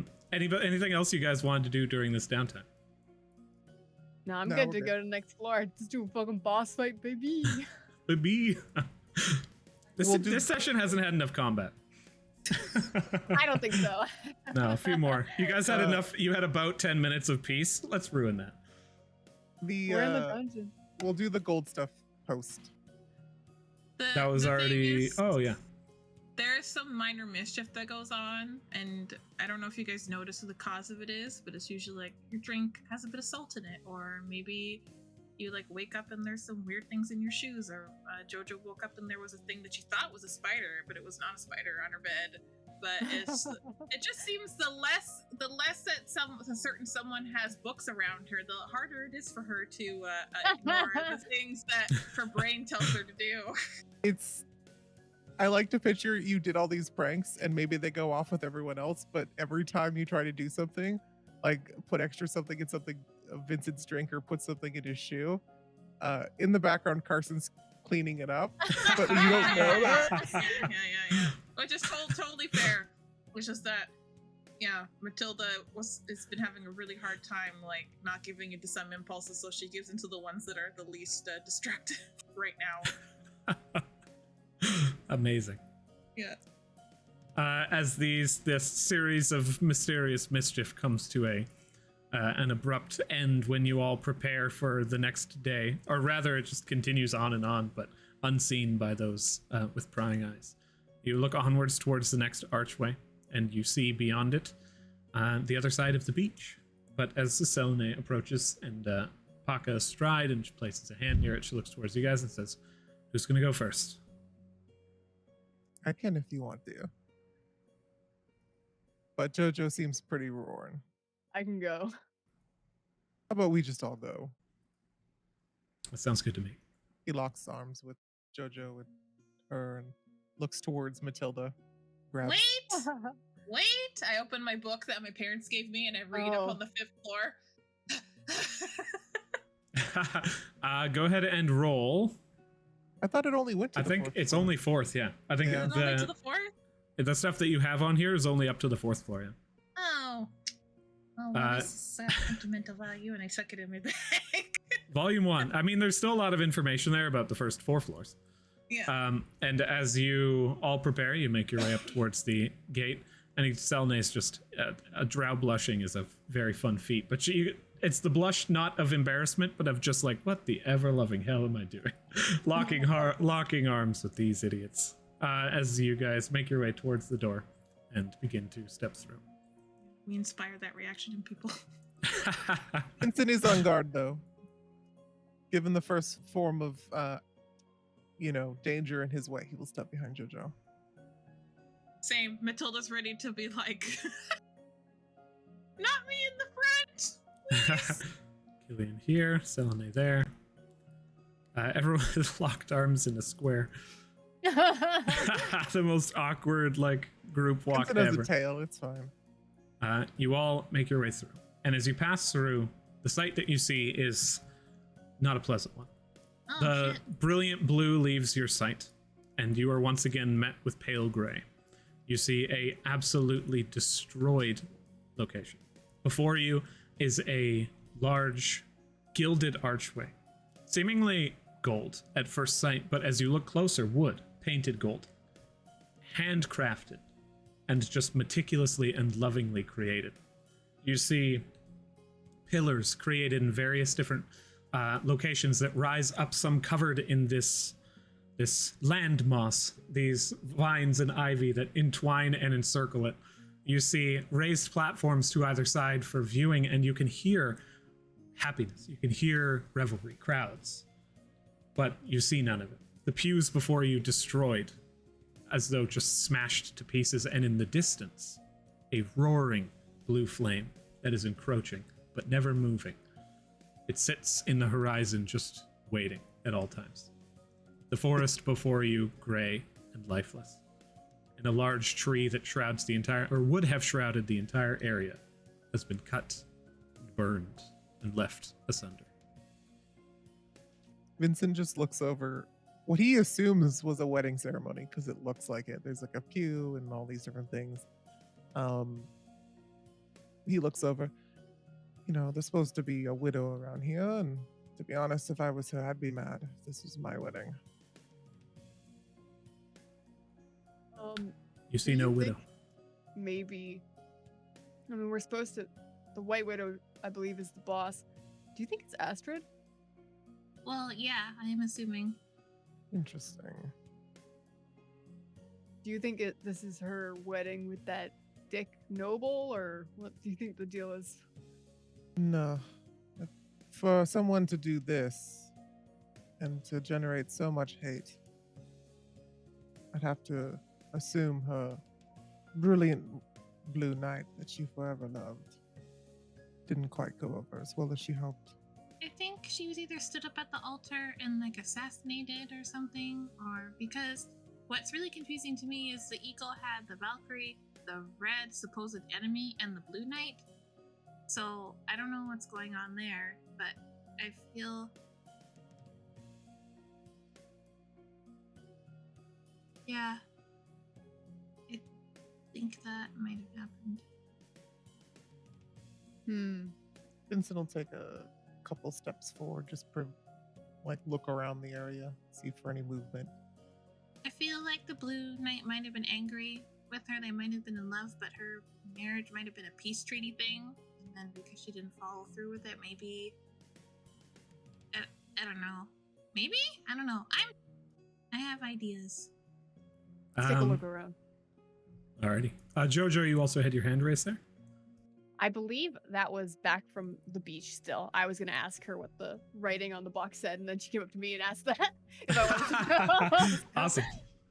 So on point. As you guys begin to search about, I will actually try this to give you just a full vision of the area around, because you have the time right now to examine. You find no other people. You do find traces of The people. only thing of color here is the archway, right? Where Yeah. you would stand to get married. Precisely. It is a vivid yellow gold. Vincent will go up to it. Careful, it's part of the poem. Rose and Art remain alone. Last reunion yet unknown. So be safe. He'll look down to the ring that Astrid gave him. Think this has anything to do with it? Roll investigation. Is that another ash gate? It wouldn't make sense if it was an ash gate.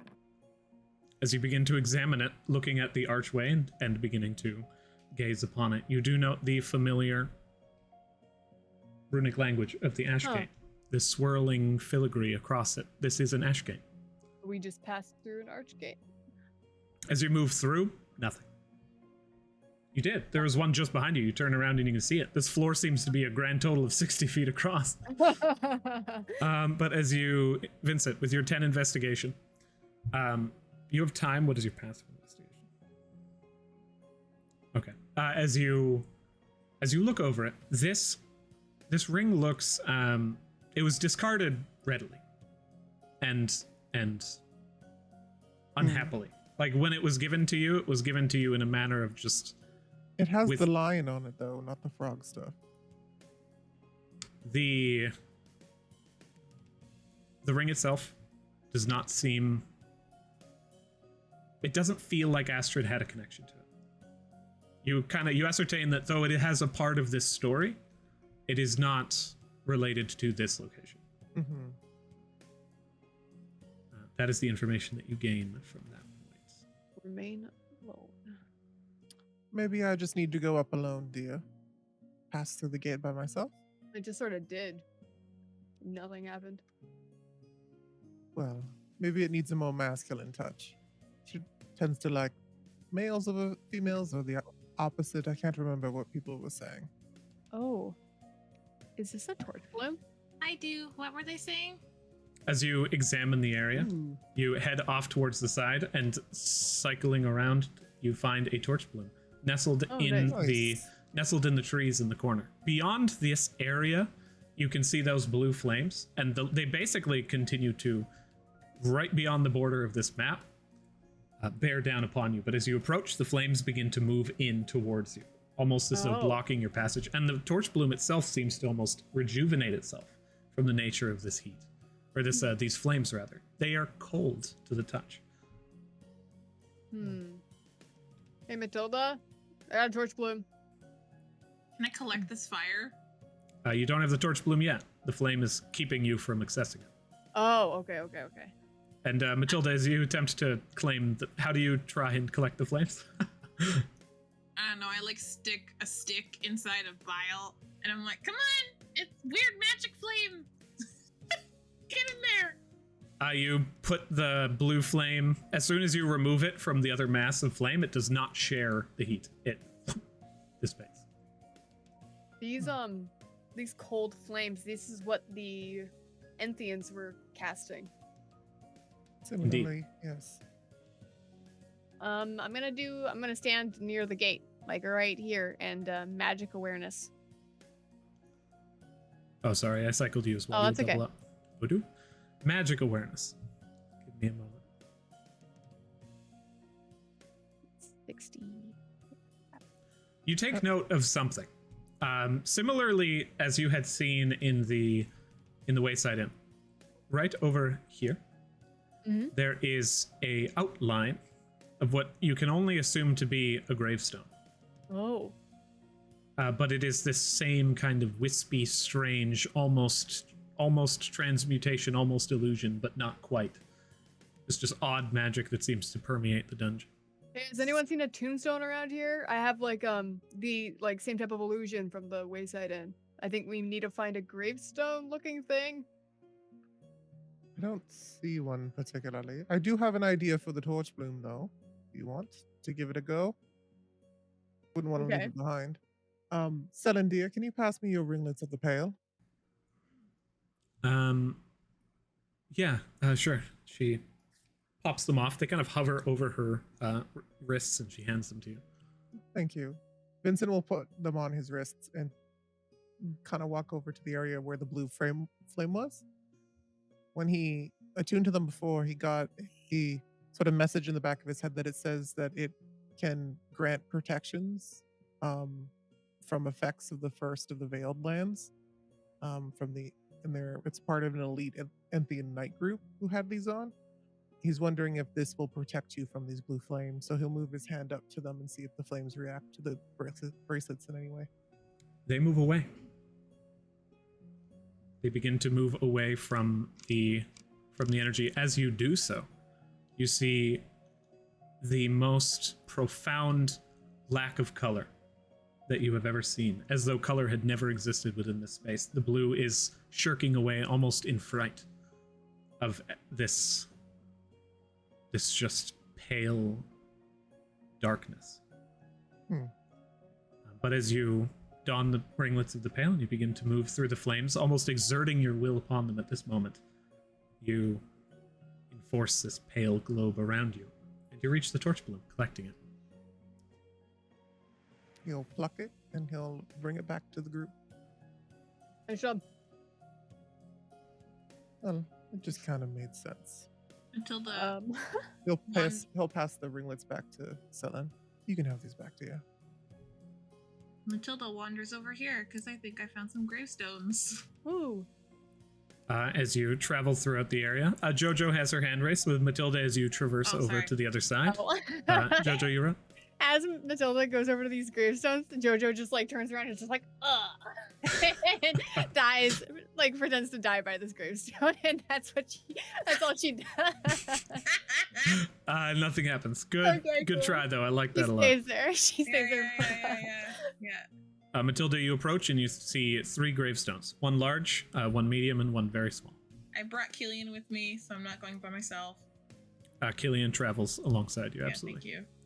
And then I read them. There's nothing on them. Oh, I found gravestones, but they're blank. Oh, what size? Wait, I go over and like try and find the one that's the right gravestone size. They're like regular normal people size. Like the people that are rich, I don't know why they think it's cool to get big, stupid gravestones, but they usually do. These are very humble. Doesn't stop us from collecting their shit though, so. Yeah, which one is the right size? The northern one is very large. The one to the west is medium, smaller. That one seems to be the right size. The southern one is very small. Oh, just right. She sort of plucks the medium one out of the ground. Yeah, you do. Okay, great. She'll move it over to where the illusion was, and she'll place it where I believe it was. I'll burn another. I'll follow. if Oh we need no. Well, I'll just say that you place it. I'll place another little drawing down here. You place it in the position. It matches 1 to 1 as you place it down. However, nothing happens. Oh. You ascertain that you're on the right track, but there is something here that you do not have access to that you might need. Hey, you two, I don't know if this means anything, but there seems to be some sort of statue over here of a person. It's not one on the other side. Maybe it has something to do with this. As you guys examine the statue, roll investigation. I'm going to guide myself. Mm-hmm. The guidance of the Celestials rings through your mind, and you gain that spark of inspiration in your thought process.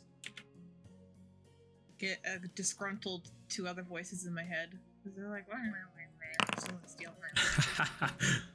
Oh, man. And it's because of them that you rolled the worst you could. They're just like, oh, are you trying to see the statue? I know about statues. Let me tell you about statues. They're made of marble. Every one of them. Every statue's like, shut up, shut up, shut up, shut up. And it's too much. Selene kind of begins to look around at this just strange scene. And as Killian does not stay over there by herself, you all begin to approach. Jojo. With your 19 investigation, as you look at the statue, and Vincent, you kind of like perched up top, and Carson's just looking out over the area. And he's like, some nice woodwork, but not a fan of what they've done with the place. No, neither am I. Looking at the statue, Jojo, this one not only reminds you of various other statues you've seen within the dungeon, but it reminds you starkly of one of the 2 statues that you had seen when you had fought the cosmic jellyfish in Iron. Oh. This is a statue of a pale blue goddess, hands clasped over her face to cover both her identity and sitting within a position of regret, of sadness. I think it's possible that so this is like the moon goddess statue, I think. And I think maybe maybe we needed to have done the sun god one in order to do this. Selin, did you have to clear out the third floor in order to get past the fifth? No, it's not. Okay. Certainly not required. I don't think I've fought whatever the second one is, and I've made it past here. So This goddess looks sad, and this goddess was also at that other place. I wonder if this goddess is the reason why all the monster cores feel sad. She has her hands over her face. Yeah, to cover it, and also looks really sad. as you ponder about needing to have killed the other, circling over to the other side where you would see the statue, what you see is the remnants of one. Broken, similarly to the rest of the room here. However, the statue of the moon goddess on the other side remains pristine, untouched. Respected, revered. Oh, so, okay. The moon goddess seems to be the Enthean one. From the tabard and the colors of the flags, banners, and armor, that's a safe inference with a 19 investigation. Okay, so this place was attacked by Entheans. Zin's gonna jump up on the little banister here and kind of look around a bit more. You know, Astrid, this would make things far easier if you were to just come out. You hear wailing, crying, bellowing out on the wind, like. That's right, dear. Where are you? No response. What direction was that wailing coming from? The center of the archway. I'll jump down. I'll burn another. Oh, sorry. I was just gonna say the sun in the middle of the sky is moving aside, and the noonday sun is beginning to give way to the afternoon. I'll burn another magic awareness to see if there's another illusion that's appeared after putting the tombstone down. And, you can keep the magic awareness from. Oh, you did say that you did that. That's totally fine. The nothing. As you placed it down in the position, nothing seems to have changed. Vincent will attempt to walk through the archway again. You pass through the arch unhindered. You make yourself all the way to the other side, but nothing else happens. If you want us to come to you, D, you need to let us in. The gate behind you, you see someone pass through. Oh, you cut out at the end. You see someone pass through. Oh. You see a knight. Oh, sorry. I brought them in invisible. An individual looks on towards you. Not a knight, I'm sorry. You see a spellcaster wearing a long red robe that kind of carries itself upwards, holding onto a staff with a large skull on the top of it. And then he kind of glances out around all of you. Well, this is curious. Hey. Does this look like, what's his face? Mo's previous owner? Kane? Schlader-Crom. Yeah, Schlader-Crom. No, the description does not match. This individual, he stands with very pale skin. He's very gaunt. He has sunken in eyes. He looks like the epitome of an evil spellcaster. Okay. But as he begins to take slow strides forward, he just looks on towards all of you and says, "Well met." Have a tattoo on him, like an adventure? Not visible. The fact that he's here, you know he's a diver. Could you repeat what he just said? He says, "Well met. I suppose you've journeyed quite far to get here. I don't know your intentions, but I've no means to be frustrated with you. I don't wish to cause problems." He goes over here and sits down in one of the pews. I assume you're an adventurer of some sort. I am. If you don't mind, I simply wish to be passing through the floor. Be our guest. She gestures for him to go ahead and solve the stuff. The thing is, he sits down and he just pops open a small book and begins reading. In the back of your head, Jojo, Vincent will connect. I had an inkling. This might have to do with time. We might have to wait till the moon is out. Okay. He'll send the information to Matilda and Killian, and so that Can I we see don't what he's not talking reading? out loud. As you circle around, he's astutely watching you, and as you begin to just like kind of look in, he's just keeping the book to himself. It's got a red leather cover, and he's reading just like minorly confused now. Yeah. In the back of goes JoJo's over head, here. he's got to be pretty high level to be traveling by himself. Yeah, I was thinking that. In the back of Matilda's head, you hear, probably not best to pester him. He's traveling by himself. He's probably has the means to take care of himself. I like your staff. Thank you. I like your earrings and your necklace. Oh, it's just an earring. A fairy ate off the other part of my ear, and I show him the ear that's like gone. He turns around. Should not have dealings with Fae. They're tricky. I know, one lives in my head. Sorry to hear that. He pops open his book again and begins reading. To social norms and social cues, this person's just like, great, awesome, headphones on.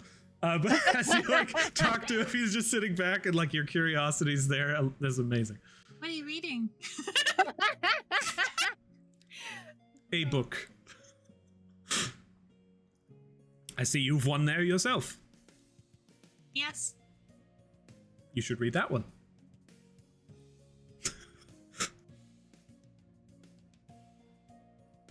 You don't really understand how to have conversations, do you? That's not how they work. My Mama Mal and Pom Pom told me it's kind of like what is it? Like a javelin where you like run at each other and like stab each other with information, and like it's like a back and forth. Yours is like a wall. He stops, he closes his book, he looks at you and he says, "You're Matilda. I know Pom Pom. Oh.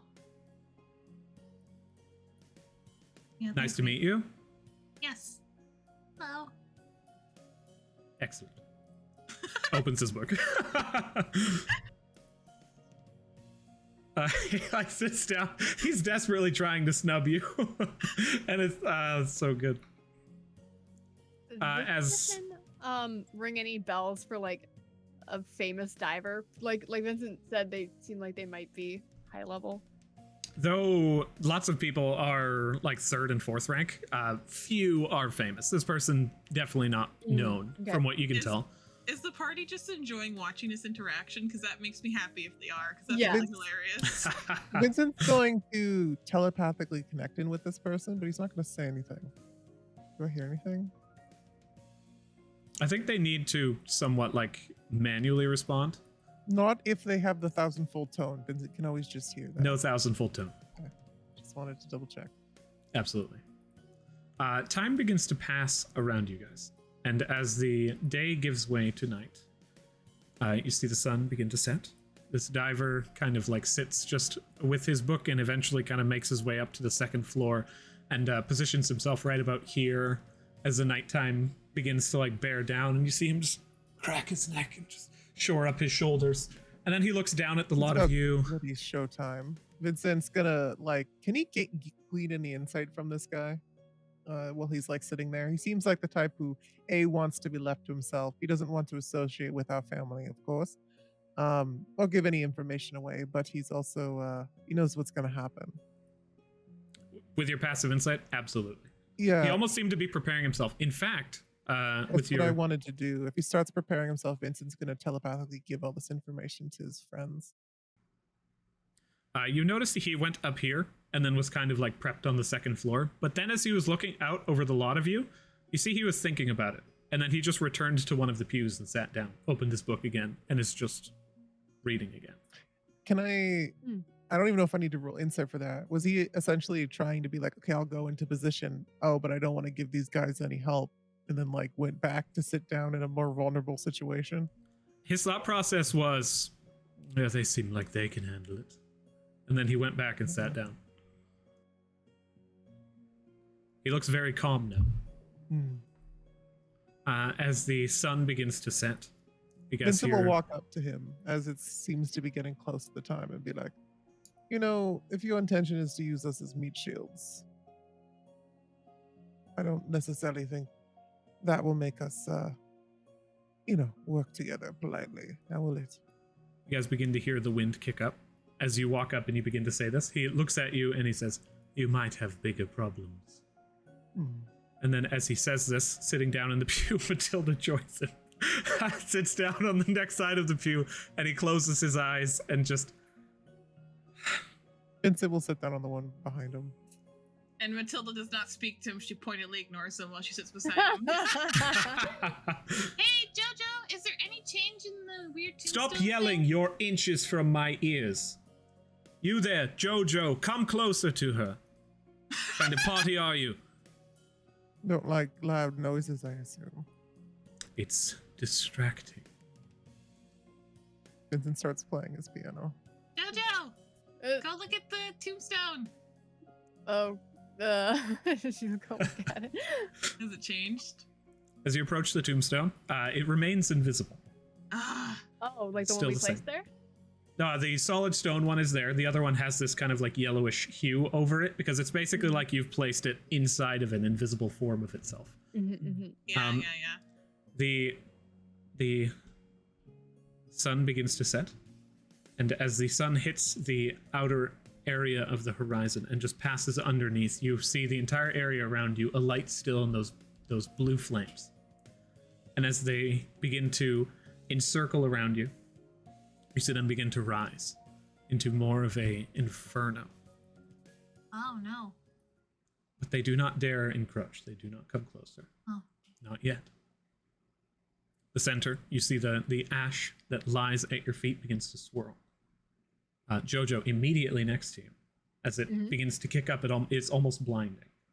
I need you to roll Constitution saving throw. Selenay would probably actually sit with Vincent. Yeah, we'll sit next to each other. He'll grab her hand and put it on his lap. And he'll ting the bracelets. These might come in handy, but we'll see, dear. She nods. The individual looks towards Selenay and is just like, fascinating, a drow. You are quite the interesting group. Looks down at Matilda and looks over at everybody. 19, you manage to kind of keep your hand up as the sand and ash and dust begins to swirl and kicks up. You hold yourself firm as it begins to completely encompass the area in the center. Flames from the outside, these blue flames begin to move inwards, almost like just streams into this central sphere as the wind begins to kick up more and more, like a gale. It begins to inset, and it just pours around you. Immediately next to you, you find the cold unbearable. Actually, I can just increase that. There you go. I need you to roll an intelligence saving throw. Oh no. Oh, good. Actually, good. Oh, I'm sorry. No, a charisma saving throw. Oh, No, no. that's bad. Damn. Oh, man. Adrian. Sorry about that. Well, Okay. hell. Well, hell. And you fail. No. With an 18, you succeed. You find these flames lashing not at your body, but at your mind. And as you enforce your will, your force of character upon them, they don't seem to touch you. They do not burn, they do not hurt, they are not cold. The world around you goes even more prominently gray.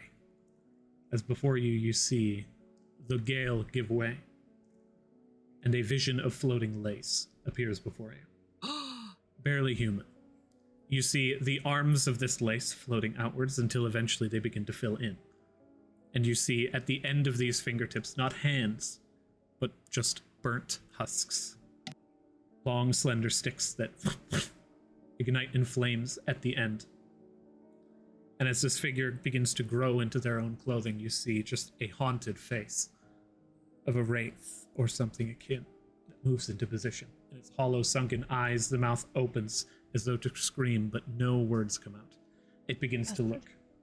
It looks to the right and begins to scan to the left, looking over the pews as though no one is there. Spreads its gaze over to the side and stares down at you, and as you utter the name Astrid, those hollow eye sockets begin to weep. Tears begin to pour out. And as it looks down towards you, you don't sense hostility at the moment. In fact, she's overtaken by grief. So much grief so that she falls to the ground and sits. What happened? Just closes her eyes. You ask her this, but she does not respond. She looks to you, and she raises a hand, outstretching it and opening what accounts to be fingers, as she holds her hand out, almost in desperation. Jojo will slowly put her hand out, take her hand. You outstretch your hand, Jojo. You reach for hers. She looks towards you. You see the individual in the back is looking towards you, Jojo, unimpressed, and he was like, all right. If you don't want to fight it, that's fine. You reach your hand out and you place it on hers. She's cold. You can see that there are still embers burning within the body. But as you place your hand on hers, she pulls away. She looks towards you and begins to lift. Looks about. Stares out into the distance and begins to move around the area, floating listlessly, semi-transparent, like just flowing lace throughout the entire area in constant search. She continues doing this. She seems obviously like she's searching for someone. Does Vincent think that she might be looking for her? Like, this was supposed to be a wedding between her and the frog person, and she's looking for her knight to, like, save the day and interrupt it kind of thing. Roll investigation.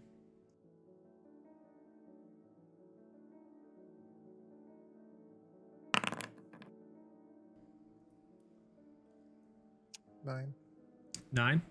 You're not entirely certain. No additional information. He'll connect with Jojo and give her this theory. Do you think I should transform into him?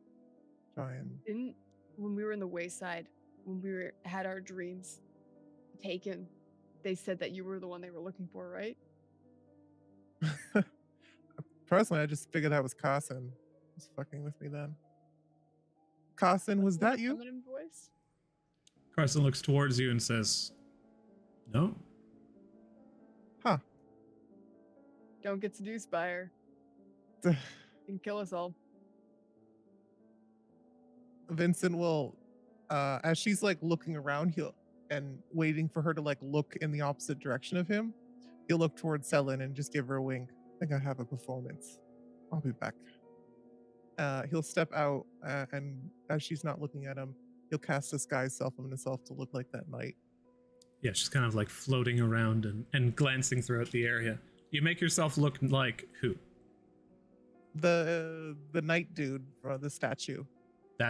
From the statue? Okay. You have a few pieces of information. So you don yourself in crimson armor.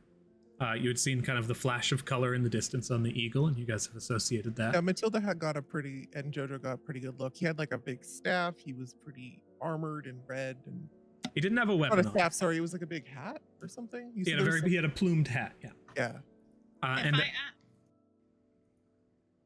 Oh, you can go. Go ahead. If I understand correctly, was it Vincent that was handed the ring? Yeah, but Adrian said that the ring seemed like something she was willing to give away. It seemed maybe more like a family heirloom. I don't think it was from him. No, but that it might have been her marking you as a person because they talked to you in the dream too. So I don't know. It just seems kind of like connected a little bit.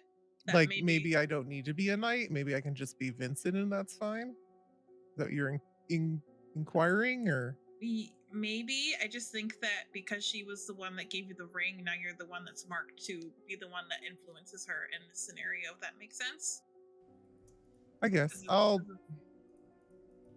Using like Vincent able to telepathically connect with everyone and just going over his plan quickly, can he get a help on another investigation? Would turning into this knight be better or worse than staying himself is what I'm trying to figure out. Go ahead and roll investigation. You can have advantage on this one with the aid of Matilda here. 12. I'm going to add +2 to that from the ring, so 14. 14? Okay. Let me go ahead and find the ring as well. Might as well use it in this situation. A little poetic, isn't it? Looking at this and at this entire scene, with your knowledge of, again, the high class, the nobility, what you had discerned from the toad before, the individual who bore the crest of the frogs, he stood with an air of arrogance, pomp, like just there, nothing that is not gilded, nothing that is not marble, nothing that is not the highest standard would suit him. The idea that they would hold a wedding in the forest with a handmade and hand-painted archway and just loose wooden, it's impossible. There's no way that this is supposed to be a wedding between those two individuals. The ring that you hold on you is the epitome of gaudy. This is, as far as you can tell, her wedding ring from that noble. And she discarded it so readily because she had no care for it whatsoever. Okay. But it had the lion signet on it. Why would the frog have the lion signet and give it to her as his wedding ring? That's a good question. With a 14, you're not sure. Okay. But is the 14 answer the question of like, was it better to be himself or be the knight? You infer that the knight is more viable. Yeah, the Then- knight and the noble are separate people. They could be from the same nation, but have different classes. Like a knight isn't always a noble, you know? Like, Having flashes in his head about like, he doesn't know too much about this individual, but just trying to, it's less about seeing it from like a intellectual level. But if I were to try to embrace this person as a character, what traits do I think would suit him the best for like an actor to take on? So that's interesting. I will roll an intelligence-based performance check. Or a charisma-based performance check if you're kind of digging into your insight as well. I feel You like can roll this with advantage for your insight proficiency. they'd be most like your friend. 22.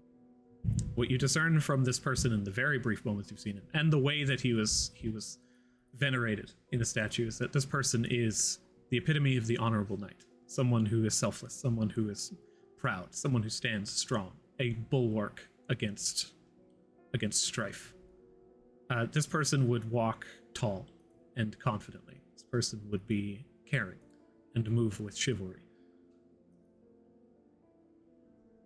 You're certain of that. Okay. So as she's looking around, he'll disguise self and turn into this person and like immediately, like an actor walking up on stage, take that presence and kind of walk forward towards her. The individual who is sitting in the pew puts his book away, leans forward, and just stares at you. You can, like, Matilda, as you see this person leaning forward, the interest in his face is palpable. You would need an insight of 6 to not see it. As he is sitting there, he is staring forward, never having witnessed anything akin. And you see the figure of Astrid circles around to in front of the tree, and as she gazes through the archway and spots you, she falls to the ground. You see legs begin to form under the dress, until she eventually hits the ground in a slow fall and takes a single tentative step towards you, and then another, and another. He will match her, moving up. You both lean in. You reach her. She stares at you. She reaches out a hand. He takes it. She closes her hand, pulls away, and tears begin to form. From your insight, she is looking for something. And as you offer her this hand, and she takes a few steps back, she looks at you. Does it feel like she's looking for something as in something physical, or she's been waiting for him and she's been looking for something more like in the emotional sense? Judging by her reaction here, she is shocked, and you saw just joy in this undead husk of a human. And as it began to move forward and it looked upon you lovingly, there was a spark of doubt. She reached out a hand as though to seek something. Oh. And then, upon not receiving what it was, She falls to her knees. In the ground. Does it feel like it could have been the ring? Hmm. You determine that's not the case. So she wants something. The statue outside the Wayside Inn had them reaching out for each other, right? But they weren't. There was like a didn't- frog in between them, yeah. They didn't actually go for each other, right? They were desperately attempting to reach each other, but whatever this frog, this noble, was in the way, keeping them from each other. Does that seem like it has anything to do with this? There was nothing in their hands. Like he wasn't holding Yeah. anything or offering her flowers or anything, was he? No. I don't know if we figured this part of the story out. She hits the ground as she sees your visage. She looks over at you, and then as the tears begin to flow down the side of the face, you see figures begin to appear in the pews above you. They begin to flitter in and out of existence, and she looks up and she lets out a howl as the entire wind around you begins to pour from this banshee's shriek. It lifts up, bellows out, but then that howl turns to one of despair, and it begins to shrink and fall. Does it feel like she saw through Vincent's disguise? Was that Yeah. it? It doesn't. In fact, your disguise is so profound and so perfect that in her despair, she falls. Lightly, she hits the ground. Can you try to catch her? Absolutely. It's not even require a check. You lean down and you place your hand underneath her, and as she looks up at you, in that last moment, reaches a hand up and places it against the side of your helmet. And then just falls. Hits the ground. She closes her eyes and she erupts in blue flame. Alone. Slowly, the flames begin to smolder until nothing remains but ash, and the ash gate in front of you ignites. However, as soon as it came, you see in the edges, it slowly begins to dissipate. You don't have much time. Maybe a minute, as far as the more attentive ones of you can determine. Yeah, he'll connect to everyone. Get through the gate. Looking at the tombstone, there hasn't like been a name appeared on it since then, right? The tombstone, as you are glancing at it, you see on the ground, where there was previously just an indent from the tombstone you had placed, it's beginning to push away as though little bursts of wind are beginning to stitch itself. And as you watch for 10 or 11 seconds, you begin to see faint stone of the invisible tombstone taking form. And it begins to slowly almost like print itself upwards as it becomes visible. However, it seems like it's going to take a little while. But yeah. And everyone said, we can leave if we want. We can bypass this for now. I don't think we have enough information to finish it. I got the somewhat time. bad ending, I guess. The Next diver time. stands and runs past you and is just like, you didn't even need to fight it. Bad ending. As he passes through the gate, he disappears. Yeah. Jojo follows. You move through, Yep. disappear. Vincent looks back towards Selin as a knight. Dear, we need to protect you. Get through the gate. Trying to pretend to be the knight again. Method acting as she begins to run. I could deal with this as she makes her way towards the gate and runs through. Killian, in similar form, runs through, disappears. All that remains now is Vincent and Matilda. So- Vincent will run through. Before I go, I take one last look. How many letters does like the first name is? You can kind of there tell is- by length. You cannot see any writing on this tombstone yet. No. Okay. Whatever it would be at the top. You have a choice to make. You can run through this No. portal, or you can look at the tombstone. I'm gonna run through. You run through, disappearing at once. You all find yourselves in a different place. You begin to descend a staircase, as is very common. As you begin to step down through the darkness, that individual, that diver from before, not here. I'm sorry, no, he is here. You can see him in the distance walking down the steps. He's kind of moving at just like an awkward jogging pace. He's not a very athletic person. But as he is going down the steep steps, eventually he reaches the ground and you can hear his foot crunch against grass. As you exit out of the area, you find yourself in a garden, a trellised garden, beautiful. You see flowers adorning the walls around you. You see this rose garden, and covered in various different, like, brilliant blooms, is just lush and lavish. The amount of money that must have gone into keeping topiaries like this alive is staggering. And you see the individual, like, look about the area and then look back towards you all and then say, all right, well, I don't want any tagalongs. Waves his wand, stamps it to the ground, and you see the skull kind of clatter for a brief moment before he goes Can invisible. Vincent use a bonus action to, like, ping him for his mental connection before he disappears? Mm-hmm. Okay. You tap into him for sure. Yeah. He waits for him to disappear. You know, next time we give you a freebie, it might be polite that you pay us back. Come down to the Heart's Desires if you ever, want to take a break in the city. We can always chat then. He says, did not know you had this capability. That's vexing.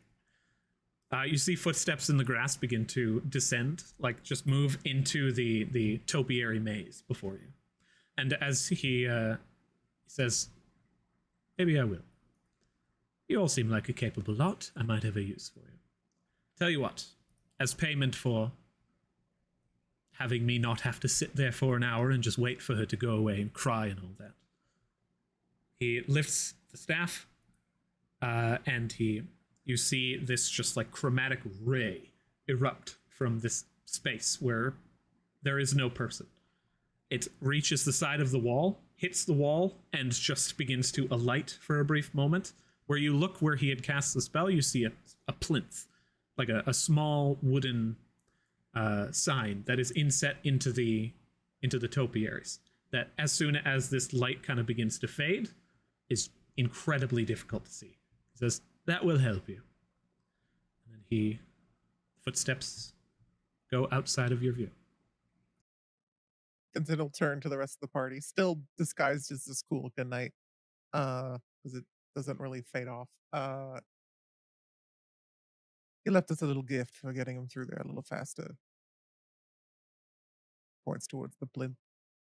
What's it say? So we could go read it, and we definitely plan to. What are you guys' thoughts about heading back to the city quickly? What was our plan? We wanted to get to the end of the 4th floor or the end of the 5th floor? I can't remember. Lava said the goal was. 4th floor. Oh, okay. Well then, congratulations, guys. You guys are, as far as you can discern, you're now on the 6th floor. Oh shit. Oh, never mind then. Overachievers. Yeah, We kind of bounced ahead a bit. I'm okay if we leave now. I wouldn't mind, Matilda, you have the other torch bloom, right? Yes. Would you want to see how they work? Yeah, we could do that. I was really enjoying researching them, but I understand. We'll find more, dear. This is part of the research, though. I don't think we've actually seen someone consume them either. Do we have 2? We have 3. Oh, we do? Oh Mhm. man. So remind me how that would work. If you have a modifier that is equal to the amount of torch blooms that you consume, that modifier then goes up by 1. Okay. So if you have a +3 to something and you eat 3 of them, then it would go up by 1, Oh, sick. +4. Does Matilda have one of those? Yes. So you gonna eat them? I didn't know if it was me that was eating them. The Matilda has one. I'm assuming you left it back home, right? You left it at the family home. Yes. I left the torch blooms back home. They don't come with me. Yeah, and I left the other one in the vault, and then we have this one. You see, like, form out of his armor. We're also, I know that we do have a few outside of the dungeon, but you're not supposed to bring them outside the dungeon, so. Well, pish posh. We've done that already, dear. Yeah, I know, but we should, do we have a plan for hiding it from, one of them dungeon people? was. One of them wasn't from us. It was from stupid lady. So You mean getting Yeah. it through the dungeon interface? Yeah. How is that done? put it in her backpack. Yeah, if they want to come over and make a big show of it, then we'll deal with it then. I don't know if we have any specific means to hide it. And no offense, I don't think you're hiding shit from Mr. I God. He probably knows that's about true. everything that's going on. You give and you take where you enforce things.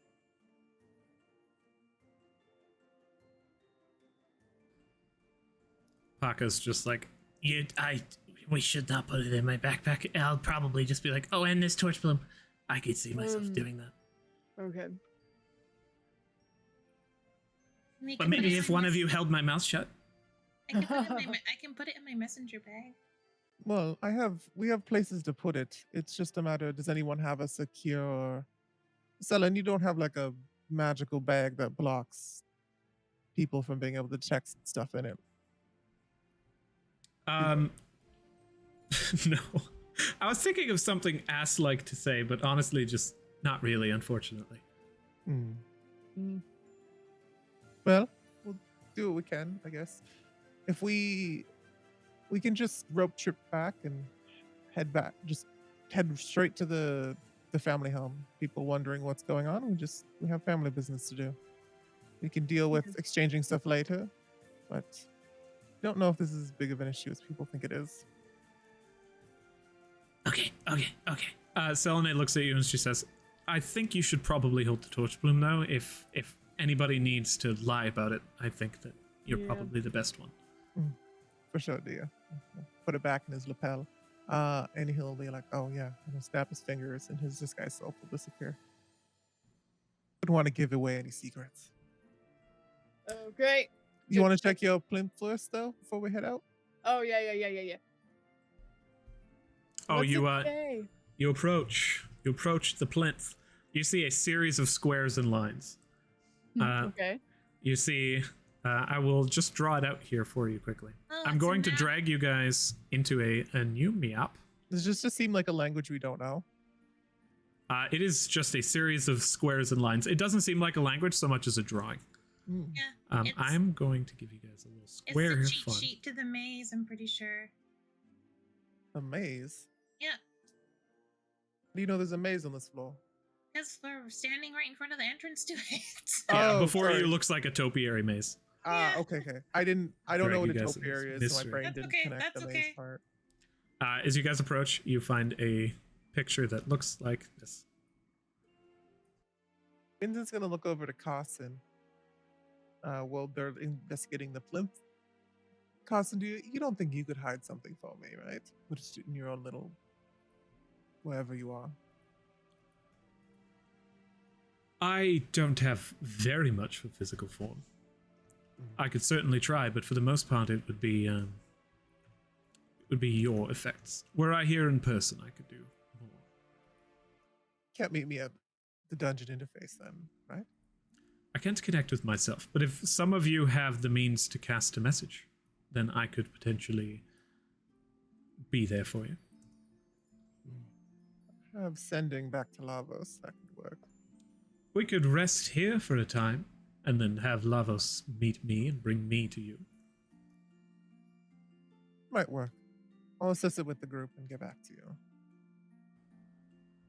You guys might think that my crude drawing here is like poor in regards to it looks exactly the same as the actual one. This is just carvings into the side of this little wooden tog that seems as though it has been born into this location.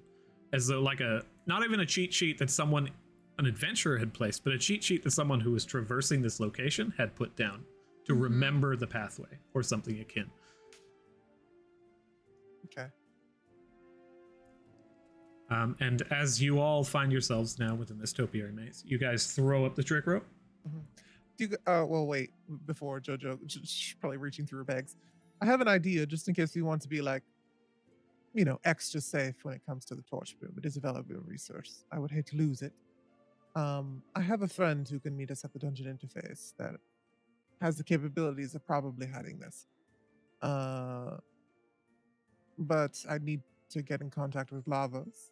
Need to go find this individual and bring him to the dungeon interface. It could take like, an hour or so. Okay. Is everyone okay with that? You just want to stay here for an hour? Basically. Oh, okay. And Vincent will whip out the sending stone.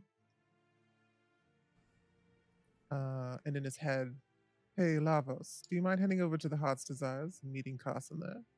Let him know I sent you. Tell him to meet us at the dungeon interface and make sure he has the capabilities to hide something. All right, yeah, I'm in on it. Is this like an espionage thing, or Wait, are we I going needed to start? count the amount of words in that. Yours was good. Lavos continues like rambling until eventually the words run out. Okay. Cool. He just kept being like, is this espionage? What do I gotta do? Do I need to dress in a black suit? I don't think I have a black suit. And it just like cuts off at that point. Vincent can't respond, so. You ascertain that your god is on it. Cool. You guys we got begin an to hour rest. to chill, but other than that, we're good. What do you Before- guys think you wanted? I don't know. Maybe it was a note. Maybe it was something. But I have a funny suspicion that we saw him go into battle, right? That someone could have brought her a message that he died in battle, and that's why she was upset. And I have a funny feeling that the gravestone might be his. well, she saw me there. There was something. Yeah, there. but she looked really surprised to see you there. You know what I mean? Like she was really happy. Yes, but I don't think he actually showed. Well, then she would have probably reacted in more of a mad manner. Not she seemed surprised but happy. So it means she believed that I was him. I sort of have a theory that we will find what she was looking for in the mansion, because she was Perhaps. wailing at the wedding, and then Mo said that when they went in there, that all they could hear was like some crying lady. Maybe it was her as well. Might be worth going back for. I don't know what she'll give us, but I have a feeling if we solve her little puzzle, even that other dude didn't seem to understand what we were doing. Seemed surprised by me turning into the night. Well, we So- did notice that the red statue wasn't killed and the blue statue wasn't, so we saw the blue people in the war were really decimating the red ones, and we know that her love was a red knight. So I wonder, he could have died in battle, or he couldn't come because he was in war, or like there was a miscommunication or something that happened. I think that we might find what's in the house too, and I do think there's something else going on with the red knight. And Jojo, you have your hand raised. I have like a DM question, because I'm getting a little confused about the Crimson Knight, because the Crimson Knight is Enthian, but they have red coloring, right? Yes. Okay, so they are with the lions, who are the blue people, but they have red armor, which is a little Yes. confusing. But that, Oh, okay. Yeah. So there's from what you had seen previously in the battle, the Enthian army was incredibly well organized.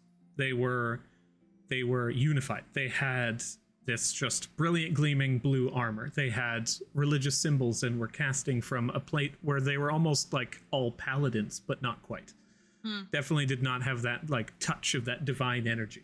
However, the Lodumnian side was not necessarily wearing red. They were simply born in like beige and brown. Some of them had armor, some didn't. But for the most part, they all wore with pride the flag of the four crowned. The knights that had shields had four crowned frogs on a field. However, most of them just wore a single crowned tree frog as their symbol. So they were not necessarily red.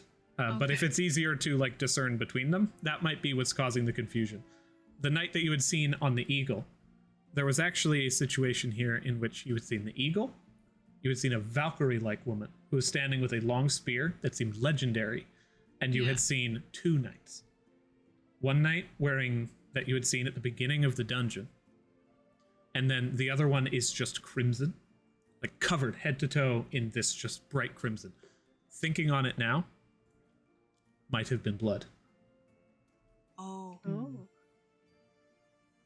And as you think about it, you're just like, that doesn't make sense. Why would the Enthian Knight be wearing the colors of, like, he seemed decorated. Why would he be on the opposite side? And So then you Vincent guys showing up in a begins to cry. blood-covered outfit. Maybe she was sad because he would just, wasn't wearing the proper attire for the wedding. Sorry. Morbid Okay, joke. cool. Like Thanks, it. thanks like for clarifying that. Yeah, For sure. I think I think- he's very dead. Would have been cool to read the tombstone, but we'll get there next time. Yeah. Mhm. As you guys await the hour, you begin to hear some fascinating noises coming from the south. After some time, you begin to hear Sound like giants? the strength of a giant at the very least. But as you look off into the distance, you do not see any form of like some just towering monstrosity. But you can hear just wails, you hear screams, you hear as something is just crushed by a massive force, and then you Did hear that sound like the squelching. dude we were? No, it didn't sound familiar.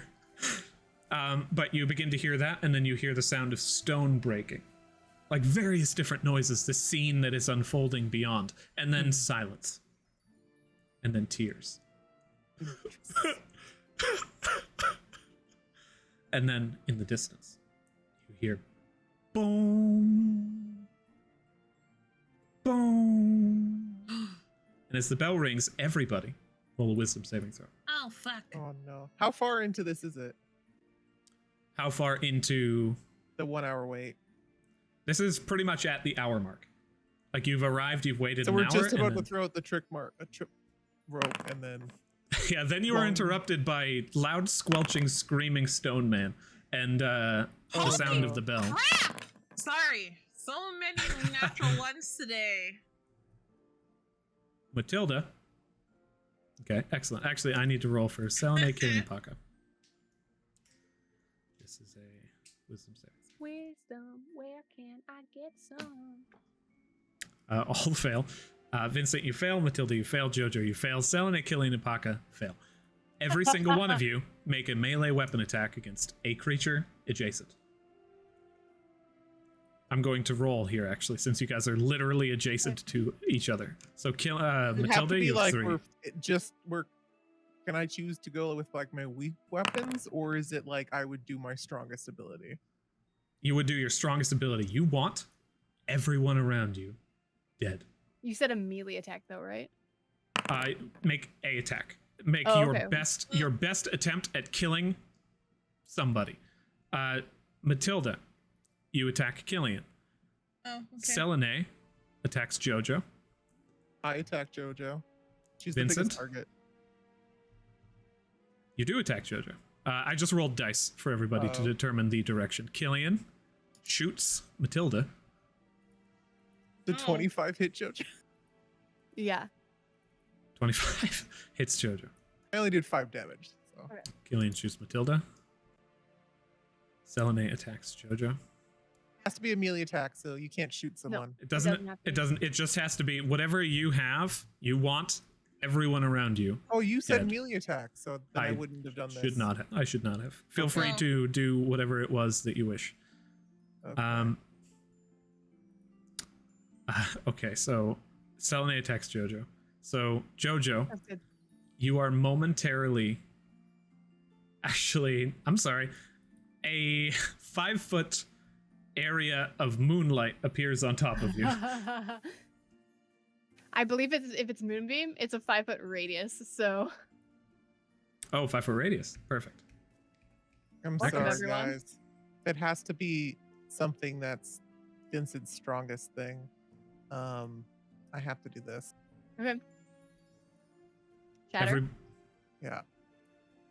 Bear in mind, you cannot target this, so it only hits Jojo, your target. You target Jojo with this. So the shatter erupts from the center of Jojo.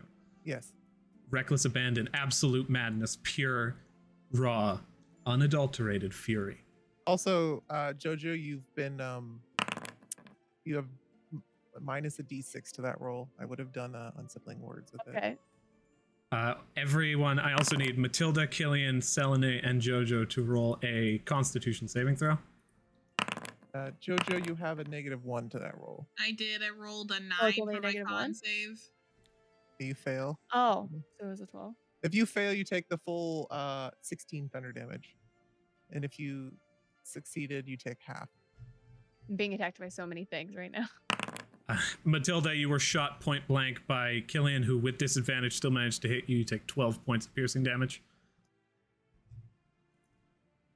Paka is sitting there just be like, guys, what are you doing? Stop it, stop it, stop it. And he like reaches up and grabs onto you and begins to shake. It's Selene, who just casts this moonbeam that erupts outwards. If he cast moonbeam on Jojo, it wouldn't go off until the next turn. Oh, that's true. Moonbeam erupts down upon you and begins to just build into this radiant beam as the madness around all of you begins to settle. As you take this damage and you just stop and look about at everybody, the bell in the distance comes to a slow halt. I think it's about time we leave. Oh, I'm sorry. Jojo, you attacked. I did not roll that dice. This is 1, 2, 3, 4, 5, 6, d6. He's not 2. Paka. You attack Vincent. So everyone takes like 16 damage, I guess, from the shatter. It looks like. Oh, Paka is unconscious. Fuck. As it begins to tear down around him. 16 damage, you say? Paka lives. He does not die instantly. Can we have reactions? Can I shield? Yeah, you guys are right now in a, you hate each other. You hate everyone, everything. Everything around you should die. Oh, my AC's 19. You missed me. Oh, never mind then. What happens when a guiding bolt misses? Does nothing happen? Yes, it's an attack roll. It's like if you miss your attack, nothing happens. Okay, Precisely. someone heal Paka. The madness fades, and all of you look around the blood spattering of the area snap as my the fingers. moonbeam, she cancels it. I snap my fingers and I'll pump a healing word into Paka. How much damage did I take? Holy shit, hold on. So you took 16 from me, at the very least. And then you took 12 from a point blank shot from Killian. Jesus, okay.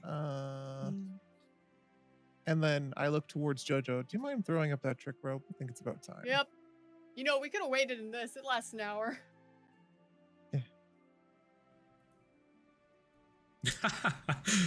You throw Paka up heals the for trick rope. 4. Paka wakes up and you see just tears in his eyes and he says, you guys shouldn't fight each other. We've Sorry, stopped you. Paka. Get up in the rope. Okay. That sucked. Ow. He reaches Sorry, over to the rope. Maybe this is a lesson to not get on my bad side. I'm just pissed that my attack missed. He looks at you in mad confusion as everyone's just chill about this, and Selene's just like, fuck, just begins to climb up. You all begin to climb, and Paka's just like, am I weird? As he hits the top and disappears into the small pocket space, the invisible. Oh, he succeeded his save. Yeah. He did. Not a better- As you guys breach the top and you arrive, it's just a small space. I like this spell to be a bit more usable. So you see like a little workshop off to the side, a desk, some chairs, like a little nice cozy little nook, and like almost like a wooden home. But it takes on more of a form of the person who'd cast it. So Vincent, if you were the one who threw up the trick I rope, think Jojo did. Jojo, you were the one who threw up the trick rope. What does this little room look like? You have some basic amenities. There's a hammock. There's a few hammocks. Perfect. And yeah, the workbench. It's like a desk with like all the studying materials. There's like lamps and Battered chess pencils. set. Yeah, there's a chess set definitely. There's like the equivalent to like a cooler with a bunch of like shitty beers in there.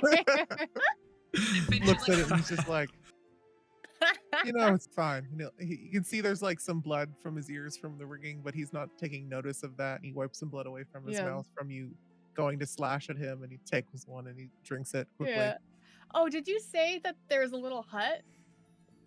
Does the hut look like customized too? You guys are on the inside of like what amounts to a little hut, yeah. I think it might also look a little bit like the Lavender Cafe. Oh, awesome. I pictured there's like a tea set in there too. Yes, Like for sure. shitty beer and like a nice tea set. Yeah. little bit of foliage about. And as you guys arrive in this location and you begin Where's to... the door out? On the other side, you see an ash gate and stairs leading up. We should head out.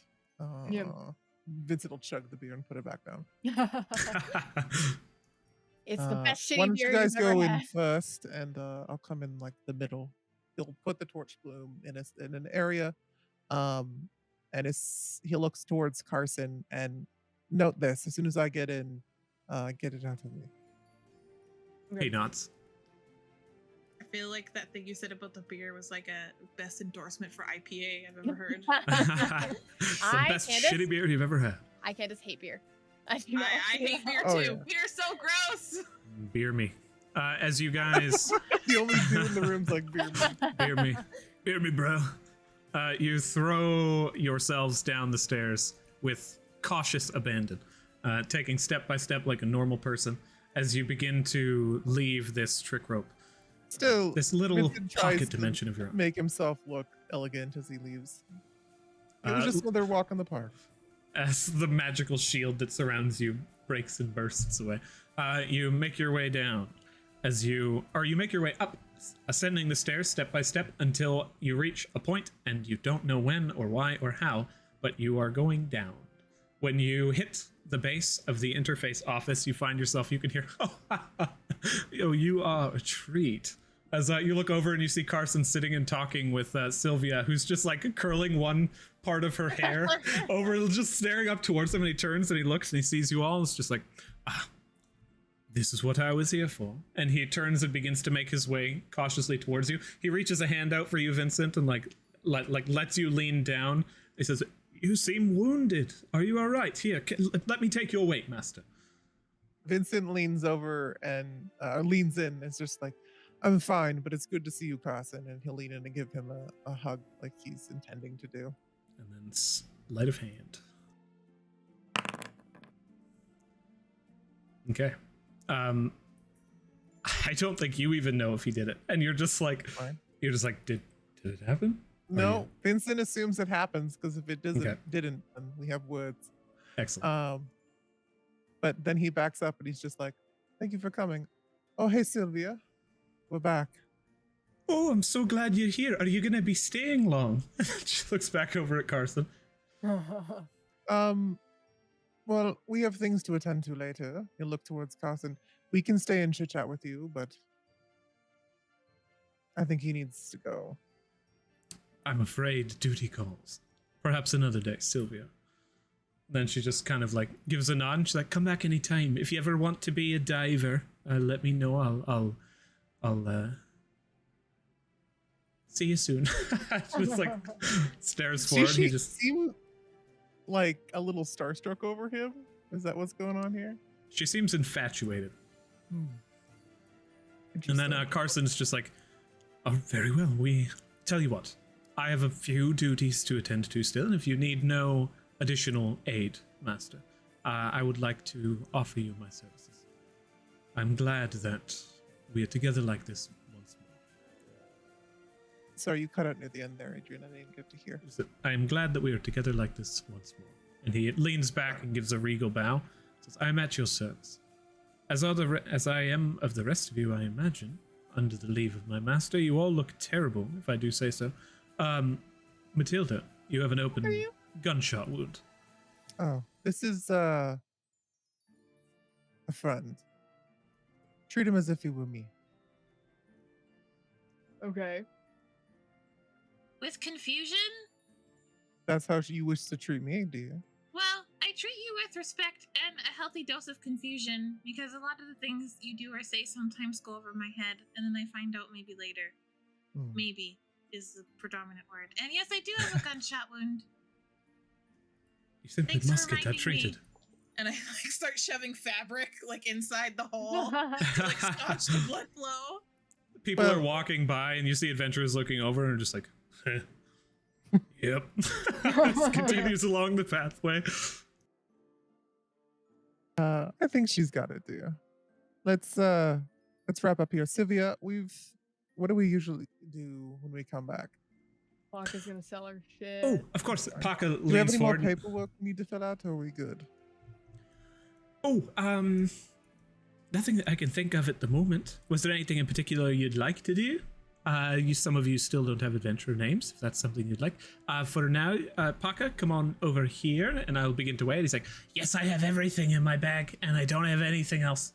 Vincent in the back of his and Paka's mind goes off, and he's like, "Dear, just repeat what I say, okay?" He turns to Sylvia and says, repeat what I say. Sylvia's like, all right. I think it's a new game he's coming up with, dear. He sits there, like sweat begins to pour down his brow, and he doesn't have anything to say yet. And Sylvia's just like, right this way, Paka. So he's like, okay. Actually, Sylvia, there was something I want to talk to you about, if you have time. Oh, excellent. Absolutely. We will do the money stuff just afterwards. But as you approach Sylvia, and Paka brings his stuff over to the counter, and the other clerks begin to divvy out the loot, Sylvia kind of pulls you off into a little side room and brings you all in. You guys offer tea and crumpets and some flower-shaped cookies. Yeah. I guess what I want to talk about was sort of unrelated to the dungeon, but I applied to the Rift Keeper, the Rift Hunters. Yeah, that's the name. A while back, but I was sort of like, did that after we talked about how they might be shitty racist assholes, and I was like, do I want to join them? I've been wanting to join them for a while because the Rifts seem really cool. Does your group care about the Rifts at all? That's like, you know, your group is sort of like the antithesis to that, the Rift Hunters, right? We're more focused on life on the inside of the city for the Dungeonborn. We're trying to make sure that things are better, or at least on a pathway towards better. The rifts are not of much of our concern. In fact, for the most part, before, within the last 15 or so years, 10 maybe, 5, could be 4, 2 maybe, the rifts weren't that big of a deal. It was only the Rift Hunters who were constantly talking about how it's the end of the world and we have to do this, and they were a joke for a long time, but now they've been getting some funding from somewhere. Oh, funding from somewhere. Aye. You mentioned you took a test. Yeah, I applied and did a test, and they were like, oh, we'll call you if you want to do like a personality test, which they haven't called me back for some reason. I wonder why that is. You seem angry about that. I'm a little angry about it. Have you gone and talked to them about it? No. All right. Maybe they don't like your personality. Well, if you wish, I can come down with you. Sorry. See if I can help you out. No, I don't need anyone. I don't need to go and have anyone talk to them for me. I can go talk to them. I just wanted to know if I even wanted to join them still, because I'm very interested in the Rips. I'm very not interested in a bunch of racist assholes. Jojo, you don't need to think that having aid from your friends is just them thinking you're ill-equipped. You can go with your friends. Why can't you? Why do you have to go alone? Let me ask you that. It feels like your parent holding your hand while you're like, you know, trying to go to the store for the first time. I don't know. Why would you think that? She wishes to do this alone, Sylvia. That's fine. I understand your predicament, Jojo, but what I would say in regards to that, if there was something I wished to do and I was passionate about it, I would do it, regardless of what anyone else around me acted or wanted to do it that way. Do you want me to sign up to see if they're really just being racist? Nah. If you want to help people with the rifts, then do that. I really want to research the rifts. And I mean, we've sort of done that without them anyway. I just wanted to gain knowledge from them, see what they knew. They definitely are, unfortunately, the leading Number one. Aye. Yeah.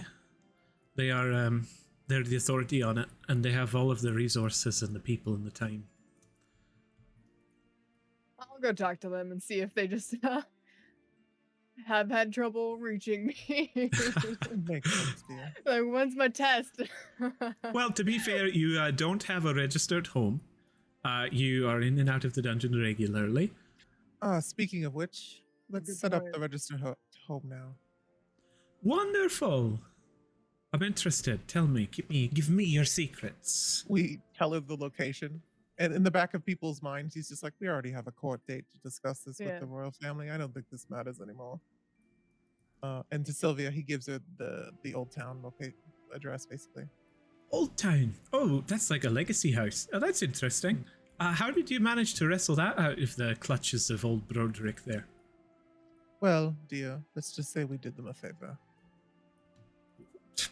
Please don't just try and say you aided the royal family just passing. What did you do? How'd you do it? I don't know if we can share that yet. You know what? We I have understand completely, and that's fine. We have a court I respect date, that. so we can't share anything until that's happened. Okay. All right. A court date.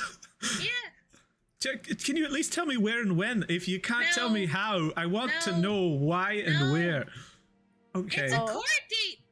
I'll Sylvia, be in you the. know I'll how- work my way into the jury. I have a lot of influence. I'll make it work. Sylvia, darling, sometimes it's best to not pry. I mean, if you're on the stand, it might have. I could like stand on the outside and say objection out loud and see what happens. It's in. I don't know how much of a court date it is for that situation. We have a different court date for a different thing, but I'm Oh. pretty sure this one's just going to be a conversation, right? That's purely just assassination attempts. It's fine. She goes like stark, and she's like, "I'd almost forgotten about that." You don't have to Either worry about way, that anymore. We got it. Well, If we don't have anything else to discuss here, I wouldn't mind wrapping up. I have some business to attend to. Do you guys want Sure. to carriage ride back to the family home? I'll treat this time. So Hold on. I want to look at the notice board. And also has Morgana. What the heck is her name? Morgan. Morgan. Sorry, Morgan. Morgan. Has Morgan come by? Morgan's come by a few times. Aye. She has? She's been by. Yes, she took a recent mission that took her a little bit out of the city. Something about kobolds. What family is she with? She's traveling with the mission itself was with the both the Odin and the Bahamut family, a joint effort. Let me go ahead and pop it open. As second rank adventurers, you also have quite a larger list of things that you can take. Oh, is there quite- anything up our alley instead of filtering through everything, dear? Oh, of course. Let me take a gander. You all seem to be gaining clout quite quickly. A lot of power as well. It's Ooh, fascinating. also, and he'll take out of his lapel one of his business cards and pass it to her. If you have any time to rest and you want to stop by, I'm always available to chit chat. Though, and he'll smile towards her, I'd be more inclined to spend more time if you were inclined, of course. Sure. She like places it in her cleavage and is just like, tonight work for you? She continues just thumbing through the picture. He thinks on things and looks towards I think I'm free, but I'll have to double check my books. I also pull out this thing that looks like a book and it has holes punched in it and like string tied around it. And it's vaguely like beige and has like a bunch of pictures on it. And I give it to her and I'm like, we need to find out if they were looking for someone who owned these. Right. We did run into some dead adventurers in there. Yeah, I gave it to her to hold in her hands. She takes it and she's like looking at it, and as the shock begins to pour across her face, she's like, who stitched these? They need to work on their needlepoint. Not in any way worried about the fact that she's holding just like desiccated skin. Yeah, But is looking at sorry. oh, it was yours. Oh, darling, it's really bad. You should work on your needlepoint. Here, tell you what, you should drop by sometime at my house and I'll try and give you a work few. in a morgue. We try to just sew bodies back up. We're not really into it for the detail work. I That's don't the problem. usually embroider someone's dead skin. Assuming Well- you're into desecrated scrapbooking, I've heard it's all the rave in town. Yeah, it's like tattoo jerky. There was a She couple looks of at it though, and she begins to look over the symbols, and she says, "I recognize these. They're a member of the what's it called? The Tiamat? Blagger's Balance. It's a the Tiamat for sure. That's the not many multi-headed dragons about. I can check the books and see if there's anybody who matches these tattoos and the ash bond. But for the most part, as you can see here, they are part of the Blackguard's Balance. They are a criminal organization, quite widespread, very hard to quash. As for several of these quests that you have, there's a request for a dungeon escort put forth by Pitar Blund of the Azuth family. They've been looking for some interesting properties in the water of the 4th floor of the dungeon, asking for a passage to the Crystal Lake, a scholar type. And we've a... Actually, Matilda, you have a sample of the water, and you just give it to him and complete the mission. Oh, you've actually from the Crystal Lake. Yes, dear. No, I got it from the ocean. The Crystal Lake's different. Oh, that's not what they're looking for, I'm afraid. Oh, it's the glass ocean. That's correct. There's a few here that see a second rank of Melora requesting there has been some strange light that has been seen gracing homes of random figures. And 1 week later, those who had witnessed the light perished. Oh, goodness. The son of the person who has posted this has seen the light, but has since lost his senses. Oh. Party needed for investigation of strange phenomenon and subsequent protection. This is in the city, correct? The reward, indeed, the reward discussion is up to 10,000 gold pieces. But they are open to change for equivalent value of goods. Loa's right near where we live. And I don't think they like us very much. Well, Here's an interesting thing, actually. This is posted by the Melora family, but the contact is Hogarth of the Dionysus family. He's a rather prominent ale maker in the city. in the back of Do we know knew that? of him, right? Well, there was a dude that was going to go see Dionysus. That was. I think Give it me does. the One help more there? time? In random passing, I think you guys don't know his name, and it's been Oh. beyond the 6-month period in which Matilda would have that like packed away in her keen mind. What the So I think hell? you literally are just like, what the fuck is that guy's name? Hogarth does not sound right. No, it definitely doesn't. Yeah. His name was Okay. more like. If it's in my notes, can I know it? Yeah, it's back Yes. eventually. I know I've noted it too, but I'll just leave it for now. Absolutely. I'll take the Maloa one for now. Just reaches for the slip just to keep the details. She hands it to you. She's, excellent. I will. You see her just run through her gauntlet of stamps, and Paka enters in. Is just like, I got all of the money. Selene's kind of sitting in the back of the room and not maintaining eye contact with Sylvia, who previously had kind of just been very untrusting of her. It In was the back Barrier of, Cobbs. Her head. Dear, why are you sulking back there? Come stand with the party. She approaches and she looks at Sylvia and says, I'm not going to hurt these people. I've never hurt anybody. Sylvia, dear, looks towards her. I think judgment is best understood and passed when you have all the details. I'm quick to feel. What But- do you feel? Vincent will put a hand around her shoulder. I would not have let you go in there with her if I was sure. And I feel like she's being honest. So, welcome to the team. And for now, here's a cookie. She hands her over a flower-shaped cookie.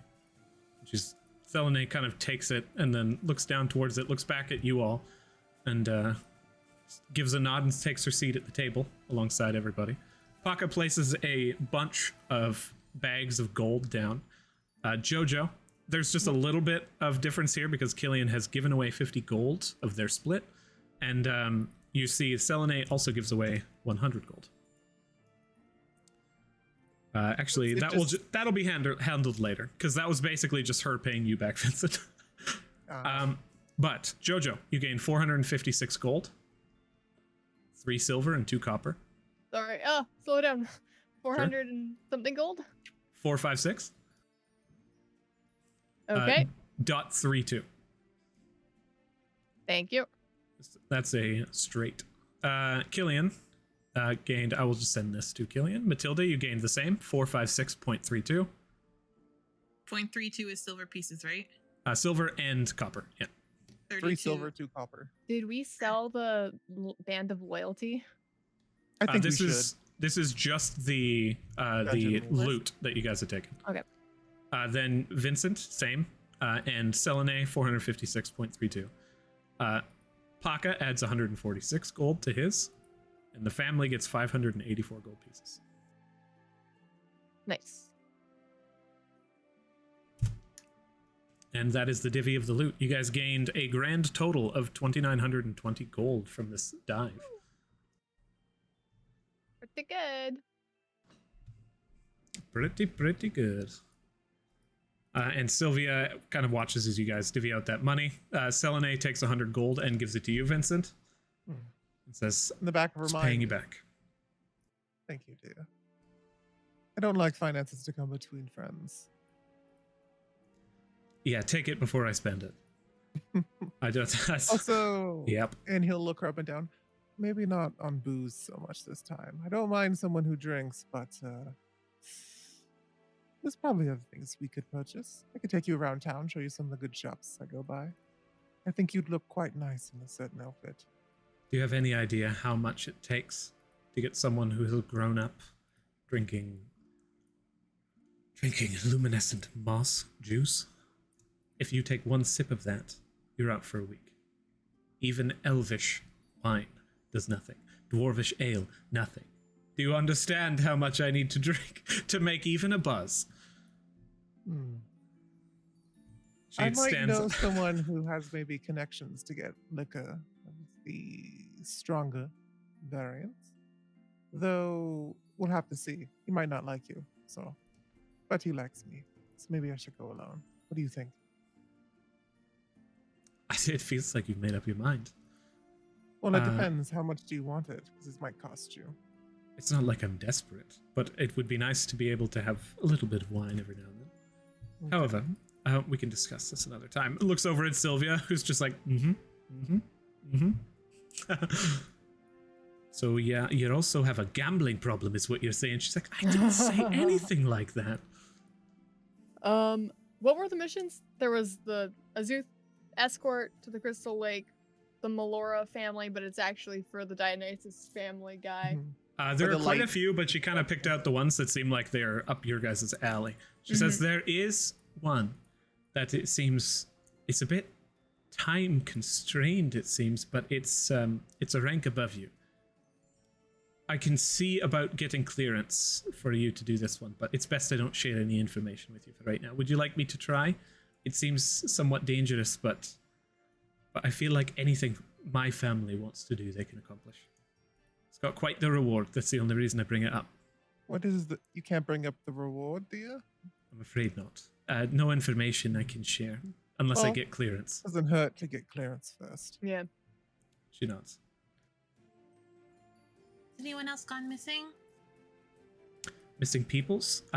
Yes, actually, unfortunately. It seems like the number of dungeon-born within the city that have been going missing has increased in the last probably month, about.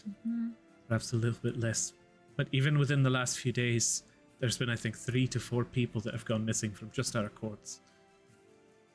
I have a quick question. Vincent will minor illusion that gentleman that we met on the 5th floor. Do you know who this is? I'm going to roll for her. Then Vincent will try to put on his demeanor and voice, do a little bit of a accent thing, and then kind of sound like this too. He said he knew Pom Pom. Pom Pom would probably know. With your actor ability, she gains advantage on this. She rolled a 0 and a 5. Oh wow. She looks at it and she's like, no. I don't recognize him. I'm sorry. It's fine. He'll flitter away the illusion. Just curious. What He about was the traveling by guy- himself in the dungeon, so I'm assuming he's at least 3rd or 4th rank. I'll take a look. She kind of like just does a quick sketch of this individual, and it's loose, but it's not bad. Do we have anything else to do, family? Or are we free to head out? Think I'm good. Cool. Maybe I'll head to the Rift Hunters. You're gonna do that right now. Oh, why Well, not? No, rather than later. Sylvie, what time is it actually? Afternoon here? It's afternoon, indeed. Probably a few hours past midday. Okay. Yes, if I am to, and he'll look towards her a little bit, if I am to be available tonight, I should get going. I'll see you soon. Should I wear a girdle or anything of kin? In the back of her mind, he's just like, just show up as you would, dear. Unless you I want heard- anything special. I heard you have jazz. We do. Well, that's the thing, is if you want to come down to the Heart's Desires, we can have a simple meal and just chit-chat. If you want something more elegant to happen, we'll have to go out later. We don't do those types of things at the Heart's Desires. But the Black Sheep can make us a room if we need it. Looking forward to a night out. I feel like you know how to treat me, so looking forward to it. She smiles. You're not entirely certain if she realizes that this is a pay to win thing. But as she like kind of just begins to smile in on that, she clues in over time. Oh my god. I mean, it's a jazz lounge, yo. But you guys kind of leave the Dungeons interface office upon a bit of rest. Some adventurers are like staring at you. It's not like any particular individual and no one stands out from the crowd, but people are looking over at you. You see a small group of newbies who is like carrying in sacks that have like blood on them that's streaking along the ground, and you see one wizard standing behind, just prestidigitating behind them with just grand flourishes to clean the blood, and like looks up towards you with pride, wielding or holding on to this like brand new book, literally just purchased from a diver shop in their spell book, and they're holding it. As they move through, they look towards you and they're just like, is that them? What's in the bag? I think that was them. Whoa. It's bleeding. What's in it? Hello. It's who? rats. It's rats. Big ones. We just got rid of them. It's a pandemic. It's really hard. They're just everywhere. But we got rid of them. A level 1 adventure. Yes. Okay. He's kind of like sitting back. You can see that there's like this big sack of rats, and he's just like, just another day. You know how it is. We've just been clearing, and it's nice to meet you guys. Hello. As we were like leaving the dungeon interface, you could see a thing click in his brain, and he's now entered work mode, and he's taking his book out and he's writing a bunch of notes in it, and he's talking in the back of his head to Carson, and like a bunch of stuff's going down. And then Matilda asks about the rats, and these people are like, how are you guys? And then he just looks towards them. He's like, I'm good. And then he goes back to writing. Them who? You guys said that's them. Them who? The human in the background, who was the wizard who was just prestidigitating, was just like, Vincent Coldwater just talked to you. Bowing in the back of his ears, and they're just like, shut up. Cool, be cool. Them? Yeah. What do you mean? I didn't say that. Maybe you said that. You trying to gaslight me? No, fuck no, I'm sorry. I didn't mean that. I'm a fighter. He reaches a hand forward. They were talking about us, I'm pretty sure. I'm used to people whispering and saying mean things about me, so they're probably just, being Jerks. busybodies. Yeah, but I really wanted to know what was in the bag, so I overlooked that because I was curious. Did you mean I'm a jerk? Puts it away. You see these newbie adventurers are floundering. They seem to look up to you guys as they are like glancing up towards you, and they're just like, so we have we're just 2 of us right now, but there's 2 more of us. Are you guys here a lot? Like, is this your first time here? There's been here a few times. But it feels like it might be yours. It's fine. Fighter, you go to the pits in the Anvil district at all? It's the like the orcish fighting. Yeah. I'll see you there. Yep. Yeah, sounds good. What's your family? Oh, he reaches out and shows his hand off. He's just like, we're Avandra. We're just you know the giant cathedral. You could probably see it outside. It's very impressive, very elegant. That's our house. We live there with all the best. Jojo like looks around. Does she see a big fluffy annoying hat? Roll perception. What did you say, Matilda? I said, how common of you to be in Avandra's house. I feel like there's a lot of I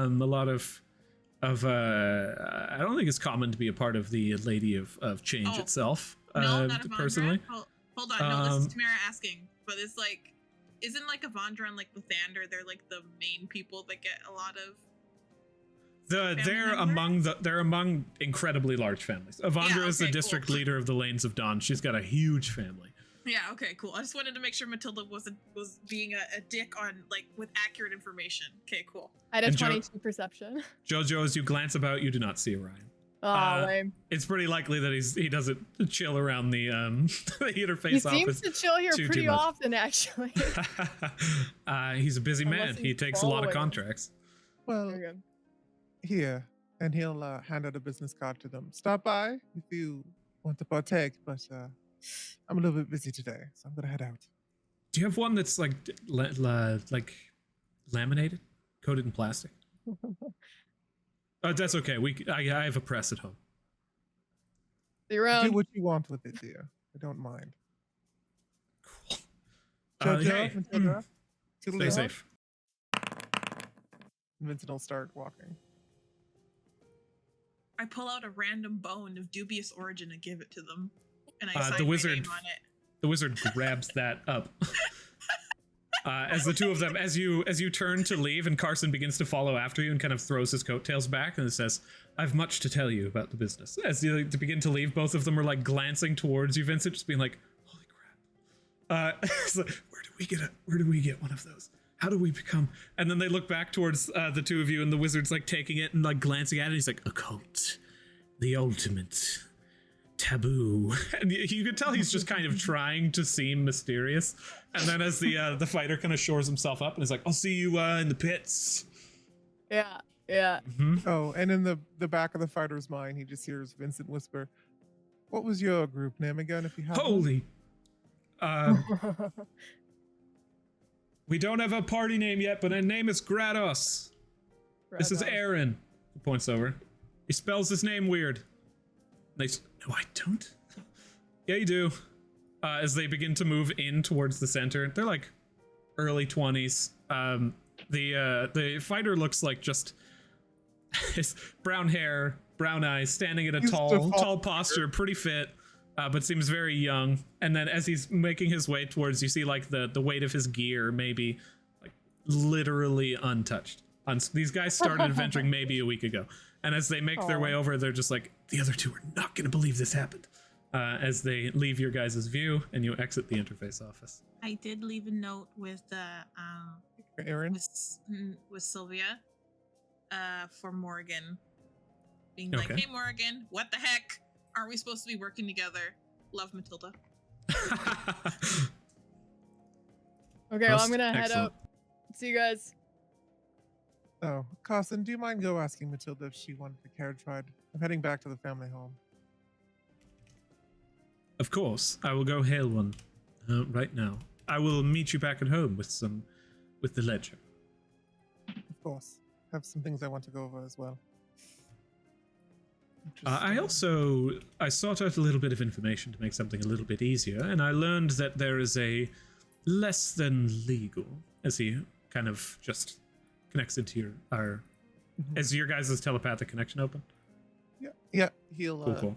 It says it's less than legal, but it deals in monster parts and creates a ledger bag that can transfer items between locations. I think it might be something useful for us. Yes, I've begun to seek a meeting with the individual already. I have a meeting with them in a few days, and then perhaps I can get a pricing. So set up a meeting with Regis. Absolutely. For tomorrow night. He said he wanted dinner. Let him know I'll be coming. Understood. I shall ensure that he understands the gravity of this dinner. And then Carson Baus moves over towards you, Jojo, and he says, "I suppose it's nice to meet you. We've been around before. However..." Yeah, but I didn't question it. I was just sort of like, who the fuck's this guy? But I didn't say it. And then you just kept showing up. So I figured I should actually say, who the fuck's this guy?